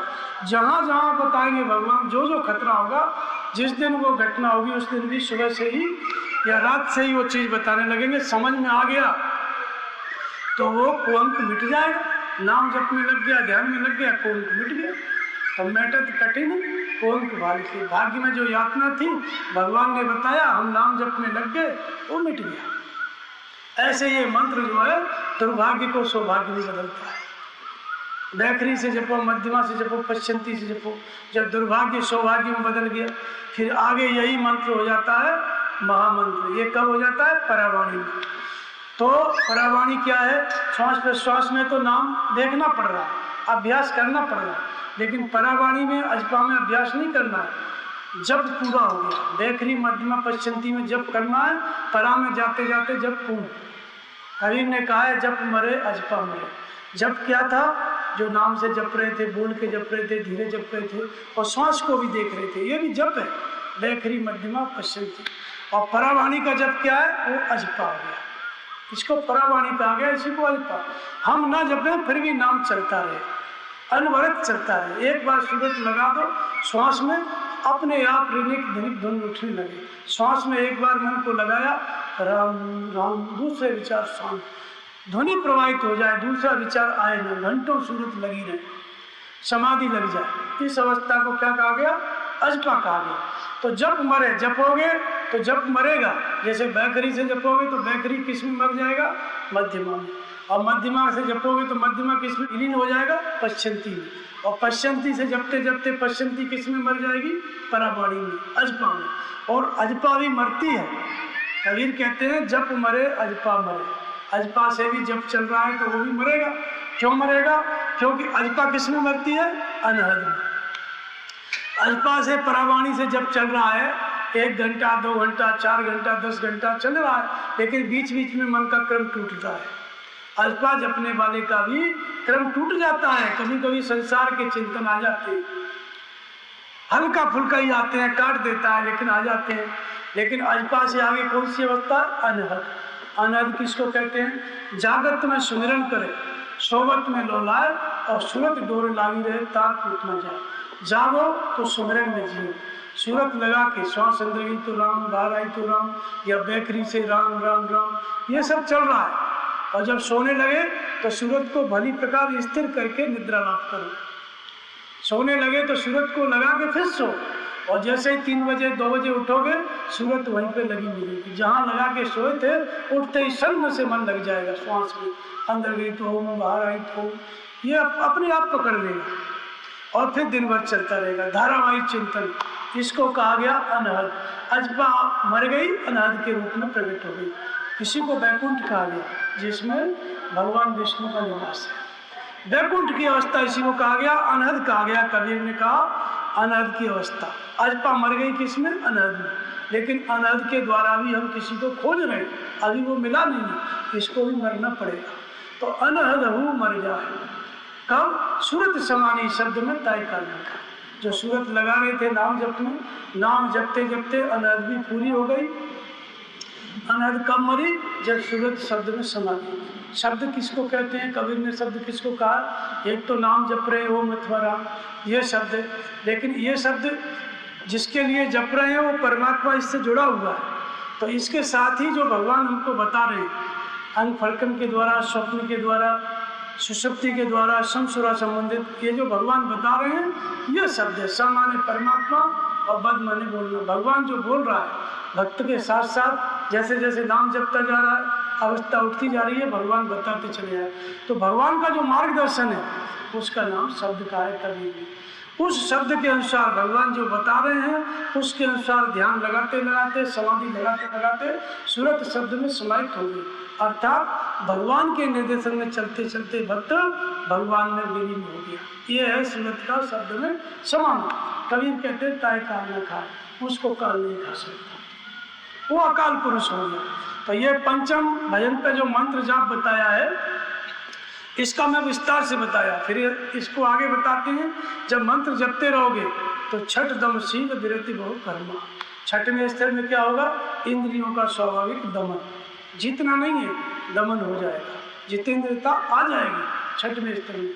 और छठ दम शील विरति बहु कर्मा, शील आ जाएगा। शील माने साधुता के गुणधर्म, जो साधुता का आचरण है वो उतर आएगा शरीर में, मन में, वाणी में साधुता छलकने लगेगी। ये है शील का उतर आना। तो छठ दम शील विरति बहु कर्म, जो बहुत से कर्म थे नाम जप के अलावा, ध्यान के अलावा, जो दूसरे कर्म संकल्प उठते थे ये कर लें वो कर लें, वो सब शांत हो जाएंगे, सबसे डिस्कनेक्ट, केवल नाम जप और ध्यान रह जाएगा। छठवीं भक्ति का स्तर में बहुत से कर्मों से वैराग्य, ऑटोमेटिक डिस्कनेक्ट, किसी भी चीज़ को करने का मन नहीं करेगा, केवल भजन करने का मन करेगा। तो नाम खुमारी नान का चढ़ी रहे दिन रात, सकल नशे संसार के उतर जा परिवार। जो भी आप पियो नशा लो 2-3 घंटे में उतर जाता है, लेकिन नाम खुमारी चढ़ गई, ये अवस्था आ गई परागवाणी की, तो वो नहीं उतरती, वो चढ़ी रहती है। जगते फिर भजन, सोते फिर भजन, 24 घंटे चलता है। इसको नानक ने कहा है खुमारी, नशा का है भजन, एक नशा। तो इसमें क्या होता है? संसार का जितने भी कर्म है सबका अभाव, कुछ करने का मन नहीं, केवल भजन चिंतन बस, इतना वैराग्य हो जाता है। विरति बहु कर्म, इतने वैराग्य की उन्नत अवस्था हो जाती है कि बहुत से कर्म जो थे सब छूट जाते हैं, केवल भजन ही मूल कर्म रह जाता है। फिर 7वें स्तर में क्या होता है? सातम सम मोह मैं जग देखा और मोते अनिद संत कर लेखा। 7वें स्तर में भक्त क्या देखता है? भगवान मय सृष्टि को देखता है। कैसे देखता है? भगवान कृष्ण गीता में कहते हैं कि जो मुक्त होता है वो भगवान का दर्शन करता है, परमात्मा का दर्शन करता है। तो कैसे करता है? क्या एक जगह पे खड़ा हुआ भगवान को 4 हाथ वाला देखता है, 4 हाथ वाला देखता है जैसे कि टीवी में दिखाते हैं? तो कहते हैं नहीं, ऐसा नहीं होता। जो माम पश्यति सर्वत्र सर्वम च मैं पश्यति तस्याहं न प्रणश्यामि सच में पश्यति। भगवान कृष्ण कहते हैं कि जो मुझ परमात्मा को संपूर्ण भूतों में प्रवाहित देखता है और संपूर्ण भूतों को मुझ परमात्मा में प्रवाहित देखता है, वो मुक्त है, वो यथार्थ देखता है। यानी जब आपको मुक्त होने की अवस्था आएगी तो भगवान कहाँ दिखेगा? सब जगह दिखेगा, सबके अंदर दिखेगा और सब कुछ भगवान के अंदर दिखेगा। ये दोनों बातें हो जाएंगी। आप सब कुछ भगवान के अंदर देखोगे और भगवान को सबके अंदर देखोगे। तो एक जगह पर नहीं दिखता है, सर्वत्र व्याप्त देखता है। इसी को तुलसीदास जी देखते हैं अपने भगवान को। कैसे देखते हैं? स्वर्ग नरक अपवर्ग समाना और जहाँ तहाँ देख धरे धरवाना। जहाँ भी दृष्टि पड़ी भगवान का रूप दिखाई पड़ा। जहाँ भी दृष्टि पड़ी सब जगह भगवान दिखाई पड़े। उपनिषद के ऋषि कहते हैं ईशावास्य वेदम सर्वम यत् किंचित जगत्याम, सर्वत्र ईश्वर ईश्वर दिखा इस अवस्था में। दूसरी सृष्टि शांत हो गई, जहाँ सृष्टि थी वहाँ भगवान दिखाई देने लगे। मनु भजन करके भगवान को पाए तो विश्ववास प्रगटे भगवान, संपूर्ण विश्व में केवल भगवान दिखाई दिए मनु को, और कोई दिखाई नहीं पड़ा। बारबरीकी से जब पूछा कि युद्ध में किसकी सूरवीरता थी, किसके पराक्रम से युद्ध जीता गया, तो बारबरीकी ने कहा कि किसी ने युद्ध नहीं जीता, मैंने तो सुदर्शन चक्र को देखा। सुदर्शन चक्र संहार करता चला जा रहा था और पीछे से अर्जुन का बाण लगता था, भीम की गदा लगती थी, सुदर्शन चक्र ही नजर आया पूरे युद्ध में। तो ऐसा ही भगवान जब प्रत्यक्ष दिखाई देने लगे, यानी कोई भी वस्तु कोई भी व्यक्ति सर्वत्र भगवान के अलावा दूसरी कोई चीज रही नहीं जाए जगत में, समझो ये भगवान का लक्षण है, ये मुक्त का लक्षण है। यही सातवां स्तर है भक्ति का, सातम समन्वयमय जग देखा। मुक्त होने की अवस्था है, मुक्त हुआ नहीं है, मुक्त होने की अवस्था है, प्रत्यक्ष अनुभूति। गीता में भगवान ने कहा कि अध्यात्म ज्ञान तत्व तत्व ज्ञानार्थ दर्शनम एतद् ज्ञान नीति प्रोक्तम अज्ञानम एतत्। आत्मा के अधिपत्य में निरंतर चलना ये ज्ञान की शुरुआत है। आत्मा मार्गदर्शन करे, आत्मा तीनों कालों की जानकारी दे, हम उसको पढ़ें समझें और समझ के भजन में लगे, ध्यान में लगे, और ध्यान करते करते निर्देशन देने वाले परमात्मा को प्रत्यक्ष जान लेना, ये ज्ञान की पराकाष्ठा है। ये समझो अनुभूति की पराकाष्ठा है। मार्गदर्शन देने वाला, भजन कराने वाला भगवान प्रत्यक्ष हो गया। अब आपको भजन नहीं करना है, भगवान दिखाई देने का भी। तो दिखाई देते हैं तो आगे की अवस्था क्या है? तो तुलसीदास जी कहते हैं सोई जाने जे देव जनाई और जानत तुम्हें तुम्हें हो जाए। इधर जाना उधर वो जानने वाला खुद भगवान का स्वरूप हो जाता है, वो भी शंकर स्वरूप हो जाता है। तो अष्टम यथा लाभ संतोष, सातवें स्तर में भगवान दिख रहे हैं सर्वत्र। आठवें स्तर में क्या होता है? अष्टम यथा लाभ संतोषा, और सपने वो नहीं देखे परदोषा। आठवें स्तर में यथा लाभ संतोष। एक तो संतोष होता है परिस्थिति से समझौता करना, वो कोई संतोष नहीं। कोई चीज़ खो गई बोले संतोष करो फिर आएगी, कुछ भी घटना घट गई बोले संतोष करो भाई अपने बस में नहीं, ये संतोष नहीं है। संतोष का मतलब है सम और तोष। सम माने परमात्मा, यद्यपि सम नहीं राग न रोषु। भगवान का एक नाम क्या है? सम। बुद्ध और महावीर ने इसको सम्यक शब्द बोला है। ये सम्यक शब्द भगवान का ही नाम है, इसी को गीता में सम कहा गया है। परमात्मा क्या है? सम है। जब आपका मन संकल्प विकल्प से रहित हो जाएगा, जीरो हो जाएगा, तब भगवान मिलेगा। इसलिए उसका एक नाम क्या है? सम। तो सम है परमात्मा। परमात्मा हमारे हृदय में अवतरित होकर हमको संतुष्ट करे, परमात्मा बताएं और हम उनकी बात से संतुष्ट हों। जिस परिस्थिति में भगवान हमको रखना चाहें वहाँ पर रह के हम संतुष्ट हो जाएं। ऐसा नहीं कि मन में खिन्नता हो, वो वाला संतोष नहीं। भगवान ने कहा और मान नहीं रहे तो जबरी से। भक्त का जब ये स्तर आता है तो उसको भगवान के बताए रास्ते में स्थान में बैठना ही पड़ता है। क्षति क्षण का ऐसी स्थिति आई तो मुनि मग माज अचल हो जैसा, पुलक शरीर पनस फल जैसा। क्षति क्षण जी मार्ग में बैठ गए, पगडंडी में नहीं। भक्ति पथ में एक अवस्था ऐसी आती है कि भक्त एकदम अचल स्थिर ध्यानस्थ होकर बैठ जाता है।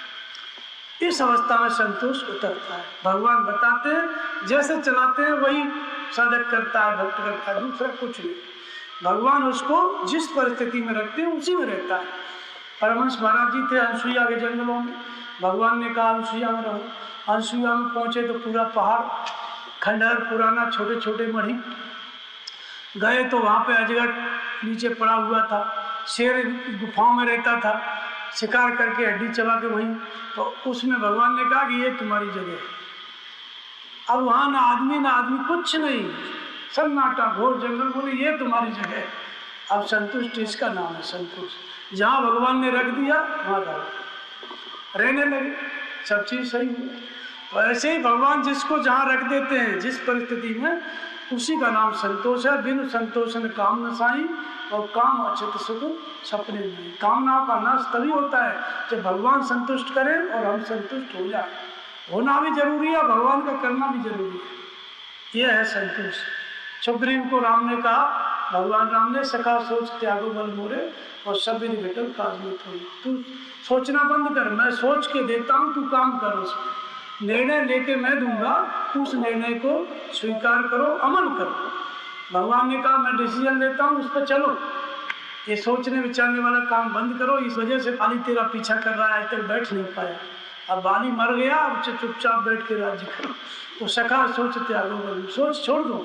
जो मैं सोच रहा हूँ, जो मैं आदेश दे रहा हूँ, प्रकट होकर बता रहा हूँ, उन फड़कन के द्वारा, स्वप्न के द्वारा, उस विचार को ग्रहण करो और आचरण करो। तो भगवान की बात भगवान अपना बताते हैं और बुद्धि अपना सोचती है। तो बुद्धि जो सोचती है उसको बाली कहते हैं, और भगवान बताते हैं वो सुग्रीव के मित्र है। तो भगवान की बात पे हम चलने लगे तो सुग्रीव के मित्र हो गए हम। सुग्रीव राम के मित्र हो गए, भगवान के मित्र हो गए। और अपनी बुद्धि से चल रहे हैं तो बाली सुग्रीव का शत्रु है। बाली माने हमारी बुद्धि। बुद्धि जब तक भजन कराए चाहे जो कराए भगाती रहती है। लेकिन जैसे ही हम भगवान की बात मानने लगते हैं, कब मानते हैं? भगवान ने जो बताया वो सही होने लगता है, और हमने जो सोचा वो गलत होने लगता है। ऐसे कई बार होता है। तब साधक को विश्वास होता है कि बुद्धि धोखा देती है, छोड़ो इसको। तब बुद्धि से सोच के भजन करना या कुछ भी करना वो छोड़ देता है। फिर भगवान जो सोच सोच के देते हैं, जो निर्णय देते हैं रोज का रोज, उसको समझ के आगे बढ़ता है। तब बुद्धि शांत हो गई, सुग्रीव का राज्य हो गया। सुग्रीव क्या है? हमारी सूरत, मन की दृष्टि। जब भगवान के इशारे पे चलने लगी, भगवान की बात को समझ के चलने लगी, तो ये सुग्रीव का राज्य हो गया। सुग्रीव का राज्य माने राम का ही राज्य। और अपने मन से हम कर रहे हैं कुछ भी, अपने मन से डिसीजन ले रहे हैं, तो ये बाली का क्षेत्र है। तो ये बुद्धि शांत हुई तो अष्टम यथा लाभ संतोष। जब भगवान संतुष्ट करने लगे, भगवान की बात पे विश्वास होने लगे और हम तृप्त होने लगे, तो ये 8वें स्तर में क्या है?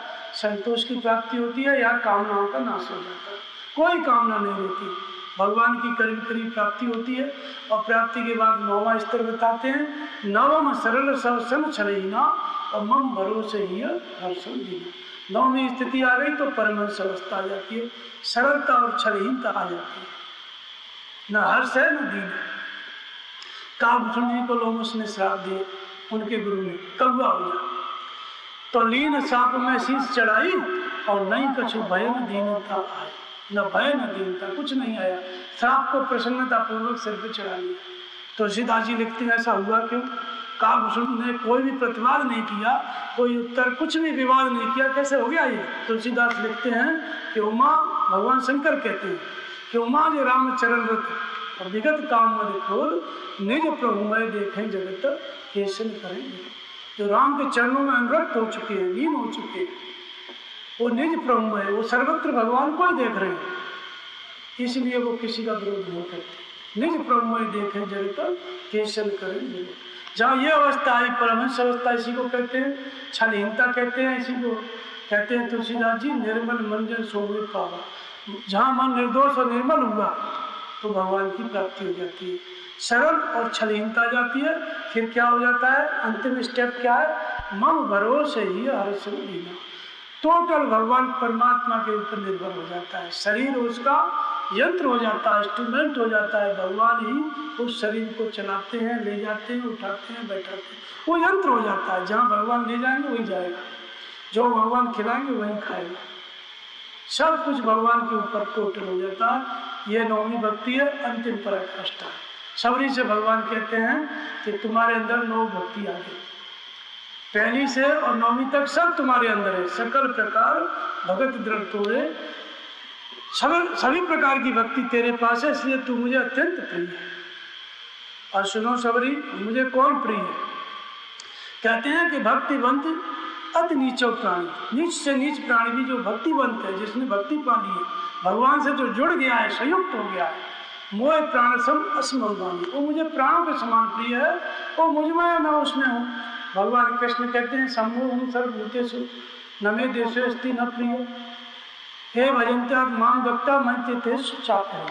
जो मेरा भजन करते हैं अनंत भाव से, मैं उनमें हूँ, वो मुझ में है। न मुझे कोई प्रिय है न कोई अप्रिय है, लेकिन जो भजन करते हैं वो मुझ में है, मैं उसमें हूँ।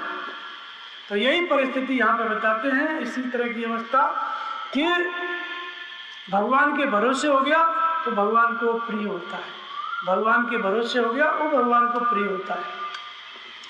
तो यही बात जो है 9वीं भक्ति आ गई। नारद जी ने पूछा कि भगवान कैसे मदद करते हैं भगवान भक्त की।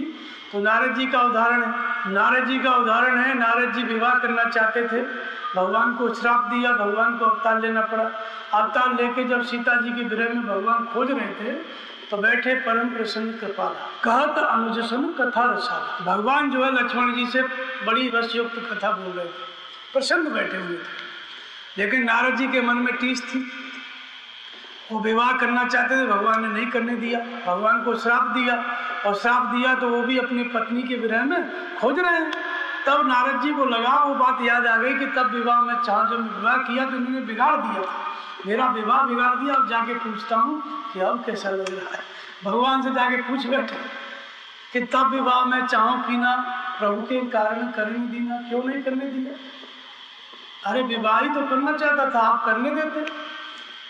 तब भगवान को थोड़ा रोष आ गया।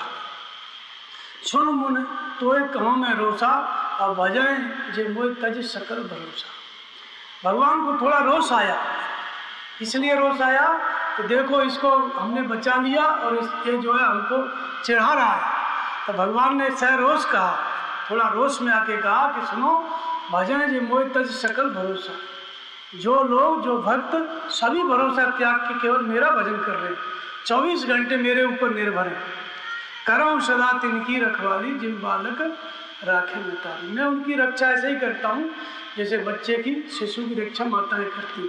लेकिन ये आँख वाली माता, चमड़ी की आँख वाली माता, और 10 हाथ दूर बच्चा सर्प से खेल रहा है कि आग में जा रहा है, नहीं देख सकती। दीवार के पीछे देख सकती है? नहीं। भगवान तो दीवार के उस पार भी जान सकते हैं, वो तो सर्वत्र है ना। तो कहते हैं कि गए से सुबक्ष अनल अधाई और ता राखे जननी रहे।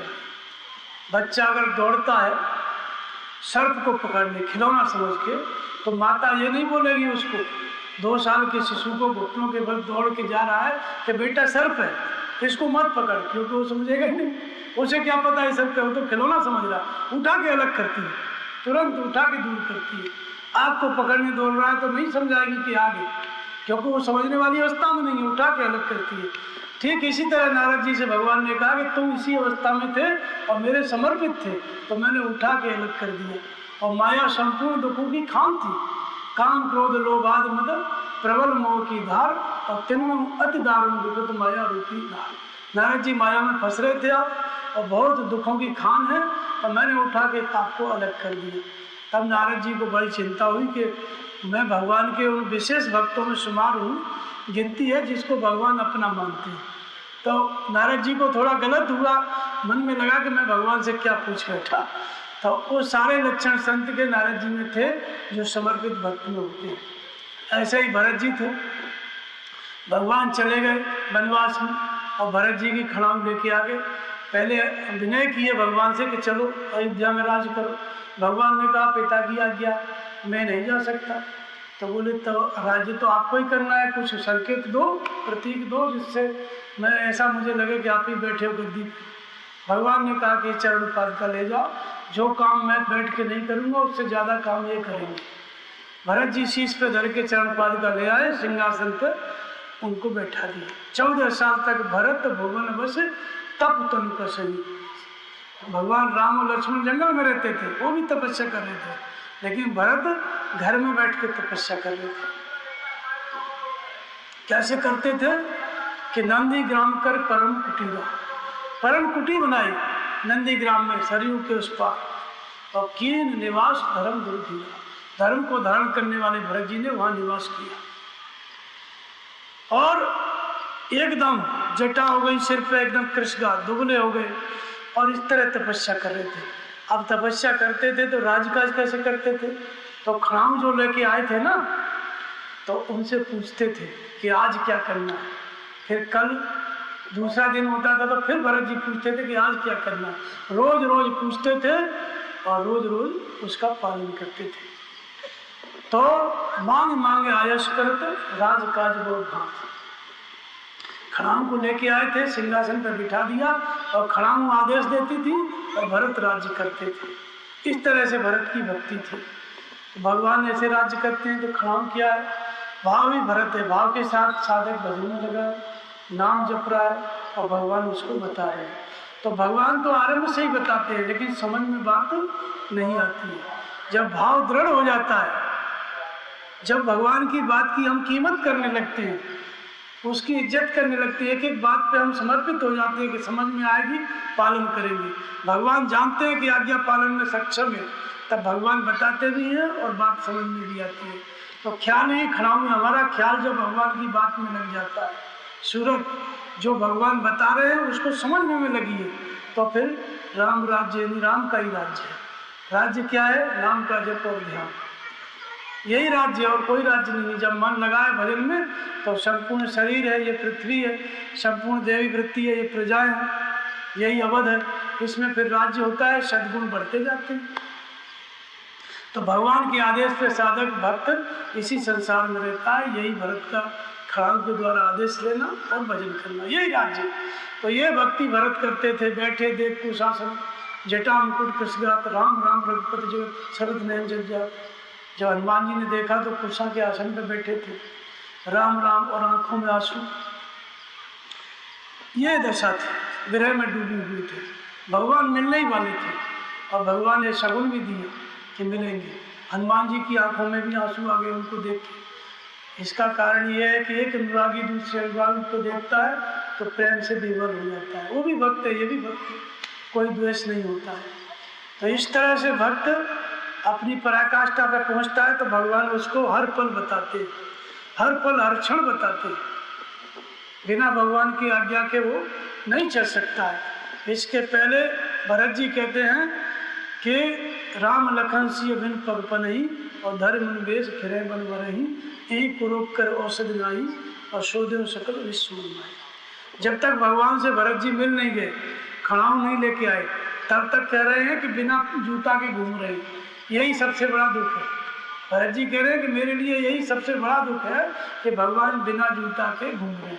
ये कौन सा बड़ा दुख है भाई, जूता ले जाके पैरा देते, ये कोई दुख है? इसका मतलब है कि पहले भजन तो कर रहा है साधक, लेकिन भगवान मदद नहीं कर रहे हैं, और मदद कर रहे हैं तो समझ में नहीं आ रहा है, कुछ क्या बताए कुछ पता नहीं चल रहा है। ये भक्त के लिए सबसे बड़ा दुख है। लेकिन जैसे ही भगवान की बात समझ में आई, खाम ले जाके रख दिए तो मांगे आयुष। भगवान हम पूछे और भगवान तुरंत उत्तर दे, इधर प्रश्न उठे उधर भगवान उत्तर दे। इससे बड़ी प्रसन्नता और दुख का निवारण और क्या हो सकता है? भगवान खुद समाधान करें शंका का। ये अवस्था क्या है? ये परम सुख की अवस्था है। और दुख क्या है भक्त के लिए? कि हम नाम तो जप रहे हैं, ध्यान कर रहे हैं, लेकिन भगवान बता रहे हैं, हमें समझ में नहीं आ रहा है। यही कुरोग है, यही कुरोग कर औषध नहीं। भगवान मदद दे रहे हैं, हमें समझ में नहीं आ रहा है। तो ये कुरोग है भरत के लिए, प्रत्येक भक्त के लिए। और जब बात समझ में आ गई तो यही प्रसन्नता का कारण है, यही सुख है सबसे बड़ा। तो भक्ति स्वतंत्र सकल सुख खानी और बिनु सत्संग न पावे प्राणी। भक्ति स्वतंत्र है, संपूर्ण सुखों की खानी है, सब तरह के सुख उसमें है, लेकिन बिना सत्संग के प्राणी नहीं पा सकते। सत्संग माने एक तो ये सुन रहे हो, इससे नहीं, जो सत्य की संगत है, रोज नाम जपोगे, ध्यान करोगे, उससे भक्ति मिलेगी, उससे सुख मिलेगा। सुनने से काम नहीं चलेगा, सुन के आचरण करो, वो सत्संग करोगे, तब उसके अंदर भक्ति जागृत हो जाएगी। जागृत होने का मतलब भगवान जागृत हो जाएंगे, भगवान से जुड़ने वाली विधि जागृत हो जाएगी। भक्ति का यही मतलब है। तो इस तरह से भक्त कई प्रकार के हुए हैं। राजा हुए थे मोरध्वज, भगवान ने परीक्षा ली, ब्राह्मण का वेश धारण करके गए, अपना एक शेर लेके गए। मोरध्वज अच्छे भक्त थे, अर्जुन भी भक्त था भगवान का। तो मोरध्वज के पास गए, बोले हमारा शेर भूखा है और आदमी का मांस खाएगा। तो कहे भगवान क्या मंगा लें, मांस मंगा शेर के लिए? बोले नहीं नहीं, हमको जिंदा चीर के सामने खिलाओ। किसको? बोले अपने बेटे को, पर आंसू नहीं आना चाहिए। अपने बेटे को चीर के दो, आंसू नहीं आना चाहिए। अब पति और पत्नी, मोरध्वज और उनकी पत्नी आज्ञाकारी भक्त थे, भगवान ने आदेश दिया, आरा मंगवाया, दोनों ने बेटे को चीरा, आंसू नहीं आया। बोले एक टुकड़ा अपने घर में रखो, एक टुकड़ा हमारे शेर को डालो। भगवान ने डलवा दिया, आंसू नहीं आया। कुछ देर बाद भगवान ने, तो परीक्षा थी, भगवान ने कहा अपने पुत्र को पुकारो, ताम्रध्वज नाम था उसका, बेटा ताम्रध्वज का जो कटा हुआ टुकड़ा था अपने आप जीवित हो चला आया। तब अर्जुन को यह हुआ कि भगवान जब आप में इतनी शक्ति थी कि मरे हुए को जिंदा कर सकते थे, तो मेरा पुत्र अभिमन्यु कैसे मर गया, उसको क्यों नहीं जिंदा किया? बोले अर्जुन तुमको विश्वास नहीं था, तुमको विश्वास नहीं था, तुमने कहा कि मैं छत्र धर्म का पालन करूंगा और सूर्यास्त से पहले जयद्रथ का वध करूंगा। ये सब करता था ना, और जयद्रथ वध के चक्कर में अभिमन्यु मारा गया। भगवान ने कहा कि जयद्रथ को छोड़ो, उधर चलो, वो तो मर जाएगा। तो इसलिए बात पे विश्वास नहीं था, आज्ञा पालन नहीं कर पाया, इसलिए दुर्घटना घट गई। भगवान की बात मानता तो ये भी बच जाता, वो भी बच जाता। तो भक्त का मतलब है भगवान की आज्ञा का पालन। भक्त माने भगवान से जुड़ना। तो जुड़ोगे कैसे? भगवान जो निर्देशन दे रहे हैं उनको समझ गए और जुड़ गए। पहले गुरु से जुड़ो, गुरु का ध्यान करो और नाम का जप करो, यहाँ जुड़ गए। और जब ये करोगे तो भगवान निर्देशन देंगे। जब उस निर्देशन से जुड़ गए तो भक्त हो गए। तो निर्देशन पे चलोगे तो फिर भक्त हो गए। भगवान से जुड़ के आप भजन कर रहे, भक्ति कर रहे। तो भगवान की आज्ञा पालन भक्ति है। तो जब तक आज्ञा समझ में नहीं आ रही तब तक क्या करें? नाम का जप और गुरु की आज्ञा का पालन करो। गुरु आदेश दें, पूछो और आज्ञा पालन करो भगवत क्षेत्र में, और नाम का जप करो। फिर भगवान भी आदेश देंगे, उनकी बात भी समझ में आएगी। जब उनकी बात समझ में आएगी तो भगवान की बात समझ के करना वही नाम का जप है।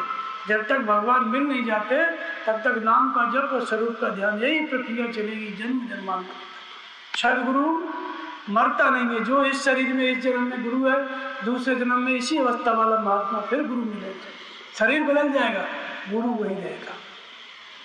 अनेक जन्म संसिद्धि, भगवान कहते हैं कि अनेक जन्मों में परम सिद्धि को प्राप्त होता है भक्त। इस तरह से भक्तों की परीक्षाएं भी होती हैं। आज्ञा पालन भक्ति है। अर्जुन को विश्वास नहीं था तो इतनी घटना घटी। ताम्रध्वज को चीर दिया मूर्धध्वज ने, लेकिन जिंदा हो गया, विश्वास था। तो इसी तरह से ये हनुमान जी भी थे। हनुमान जी भगवान की भक्ति करते थे। रोम रोम से राम राम की आवाज़ आती थी, इतना अच्छा भजन था। भगवान का आज्ञा मिला, आज्ञा पालन करने के लिए समुद्र को लांग के चले गए। जिम अमोघ रघुपथ पर करबाना यही बात चले हनुमान। जैसे भगवान का बाण जा रहा है वैसे ही हनुमान जी गए, आज्ञा मिलते ही पार हो गए। और उसके बाद फिर लंका में क्या क्या घटना घटी। उनकी पूंछ में आग लगाई गई। भगवान ने संकेत दिया, चिंता मत करो, तुम नहीं जलोगे, लंका जलेगी। भाई सहाय शारद में जाना। शारद माने सरस्वती, स माने परमात्मा, परमात्मा के रस में भक्तने वाली वृत्ति। जो भगवान बता रहे हैं वो बात हनुमान जी को समझ में आ गई। समझ में आते ही हनुमान जी को कोई चिंता नहीं हुई, पूंछ को और लंबा कर दिए और लंका को जला दिए। को भगवान पहले ही बता दिए कि लंका जलेगी, तुम नहीं जलोगे। यही अंगद के साथ हुआ। कोई भक्त थे, समुझ राम प्रताप कपि कोपा, सभा माज पद कर पनुपा। अंगद जी समझे किसका प्रताप? भगवान का प्रताप। हृदय में भगवान का निर्देशन मिला, अनुभव मिला। भगवान ने बताया कि रोक दो, चरण रख दो, और रख दिए अंगद। और क्या कह दिए? हे राम सीता निहारी। इतनी बड़ी शर्त रख दी है कि जो इस चरण को टार देगा, हला देगा, तो सीता समझो आपकी हुई और लंका से सेना लौट जाएगी। इतनी बड़ी बात भक्त बोल दी। क्यों बोल दी है? भगवान ने बताया कि रखो चरण, कुछ नहीं होने वाला। चरण रखे और सभी राक्षस लपटे। मेघनाथ सम कोट 100 करोड़ योद्धा मेघनाथ के समान पैर को उठाने में लग गए, लेकिन पैर हिला नहीं। अब हनुमान जी बंदर हैं तो बंदर की टांग तो बड़ी पतली होती है, 100 करोड़ लोग कैसे पकड़ेंगे उसको? पकड़ने की भी जगह नहीं। तो ये क्या है? तो कोट विघ्न से संत कर जिम मन नीति न त्याग। ये अंगद का पैर क्या है? ये अनुराग ही अंगद है। मिले न रघुपति बिना अनुरागा, और किए कोट जब ज्ञान दिला। बिना अनुराग के भगवान नहीं मिल सकते। अनुराग माने इष्ट के अनुरूप लगा, भगवान के प्रति प्रेम, भक्ति, इसी को अनुराग कहा गया। बिना अनुराग वाली योग्यता के भगवान नहीं मिलेंगे, चाहे करोड़ जब करो तब करो। और अनुराग, हृदय में अनुराग पूरित हृदय है भक्त का।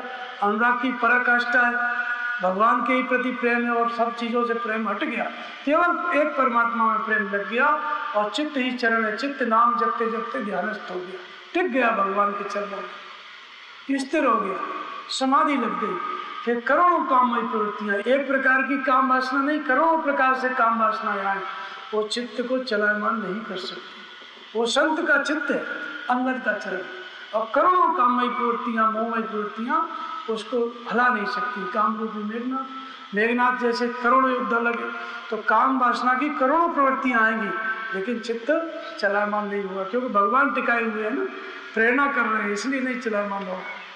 और करोड़ों प्रकार से मोहमयी प्रवृत्ति आएंगी, वो भी चलायमान नहीं कर पाएंगे। तो ये है भक्त की टेक।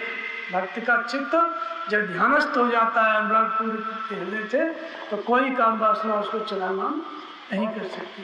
तो ये भक्त की टेक, चित्त जब लग गया, ये भगवान की प्रेरणा से लगता है, ऐसे नहीं लगता है। भगवान बताते रहते हैं, तब ये अवस्था आती है अंगद की, एकाएक नहीं आती है धारणा ध्यान समाधि की अवस्था। तो ये भी भक्त का ही लक्षण है। पूरा रामचरितमानस में सभी भगवान के भक्त हैं।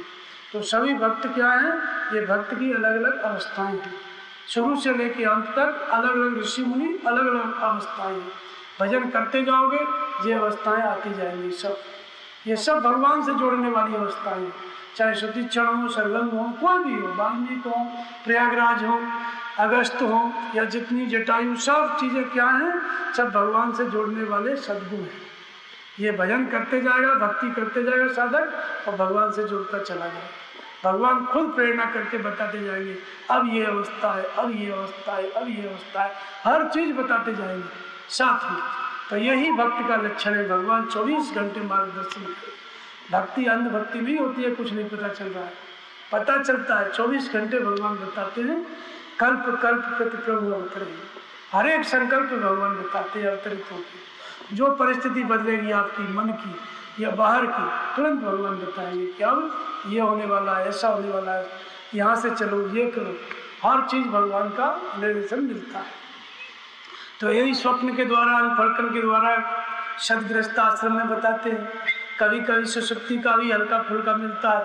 आगे वाले अनुभव जब अनेक जन्म का अभ्यास हो जाता है, परावाणी की अवस्था आती है, तब आगे वाले अनुभव आकाशवाणी, सुषुप्ति, संसार संबंधित जो खुली आंखों से दिखाई पड़ता है, वो तब मिलता है। इसके पहले सदग्रस्त में देख रही हो मध्यमा से जप करना है, कभी कभी पश्यंती, भगवान बताएंगे स्वप्न के द्वारा, अनुफलकन के द्वारा। कैसे बताते हैं मैंने कल भी बताया, आज फिर बताता हूँ कि सीता जी पूजा करने लगी तो अनुफलक के बताया। सीता जी ने स्वप्न देखा भरत आने वाले हैं तो भरत आ गए। त्रेता ने स्वप्न देखा लंका जलेगी तो लंका जल गई। पार्वती ने स्वप्न देखा तपस्या करो शंकर मिलेंगे तो तपस्या की और शंकर मिल गए। ये 4-5 प्रकार के उदाहरण उसमें हैं। और समाधि का उदाहरण है कागभूषण जी, भगवान के उदर में प्रवेश कर गए, संपूर्ण सृष्टि को देखा, पूरा विराट रूप देखा। ये समाधि की अवस्था है। ये सब सुरा संबंधित अनुभव है। और ध्यान का अनुभव है। शंकर जी देखते हैं ध्यान धर के, सती ने जो कुछ किया सब जान लिए। पार्वती ने पूछा प्रश्न तो सोचा कि किस लिए पूछा है, तो कीनो प्रश्न जगत इतना। शंकर जी ने ध्यान किया, पता चल गया लोक कल्याण के लिए कथा पूछ रही है, ये तो मुक्त हो गए। किसने बताया? श्री रघुनाथ रूपपुर आवा, जो उनके इष्ट थे भगवान वो आ गए, उन्होंने बता दिया सारी कथा, सारी चीज़ भगवान बताते हैं। ये सब सुरा संबंधित सुषुप्ति का ध्यान का अनुभव है। तो ये भगवान के बताने के तरीके हैं। रामायण पूरा अनुभव है, सब कुछ रामायण भगवान कैसे बताते हैं, यही सब बातें हैं। राम रावण युद्ध मतलब आपके अंतःकरण की घटना है। जब भक्ति करोगे, भगवान से जुड़ोगे, तो ये सब आपके अंदर प्रकट होगा। जब प्रकट होगा तो विश्वास हो जाएगा कि बात सही है। नहीं करोगे भजन तो कभी प्रकट नहीं होगा। तो जब भजन करोगे, श्री गुरुपद नख मणिगण ज्योति सुमृत देवी दृष्टि होती। गुरु महाराज का ध्यान करोगे, देवी दृष्टि जागृत हो जाएगी। तो नाम जप और गुरु का ध्यान, इन दोनों चीज़ों से ये भक्ति आगे बढ़ेगी, भगवान से जुड़ेंगे। बोलिए श्री सद्गुरुदेव भगवान की जय।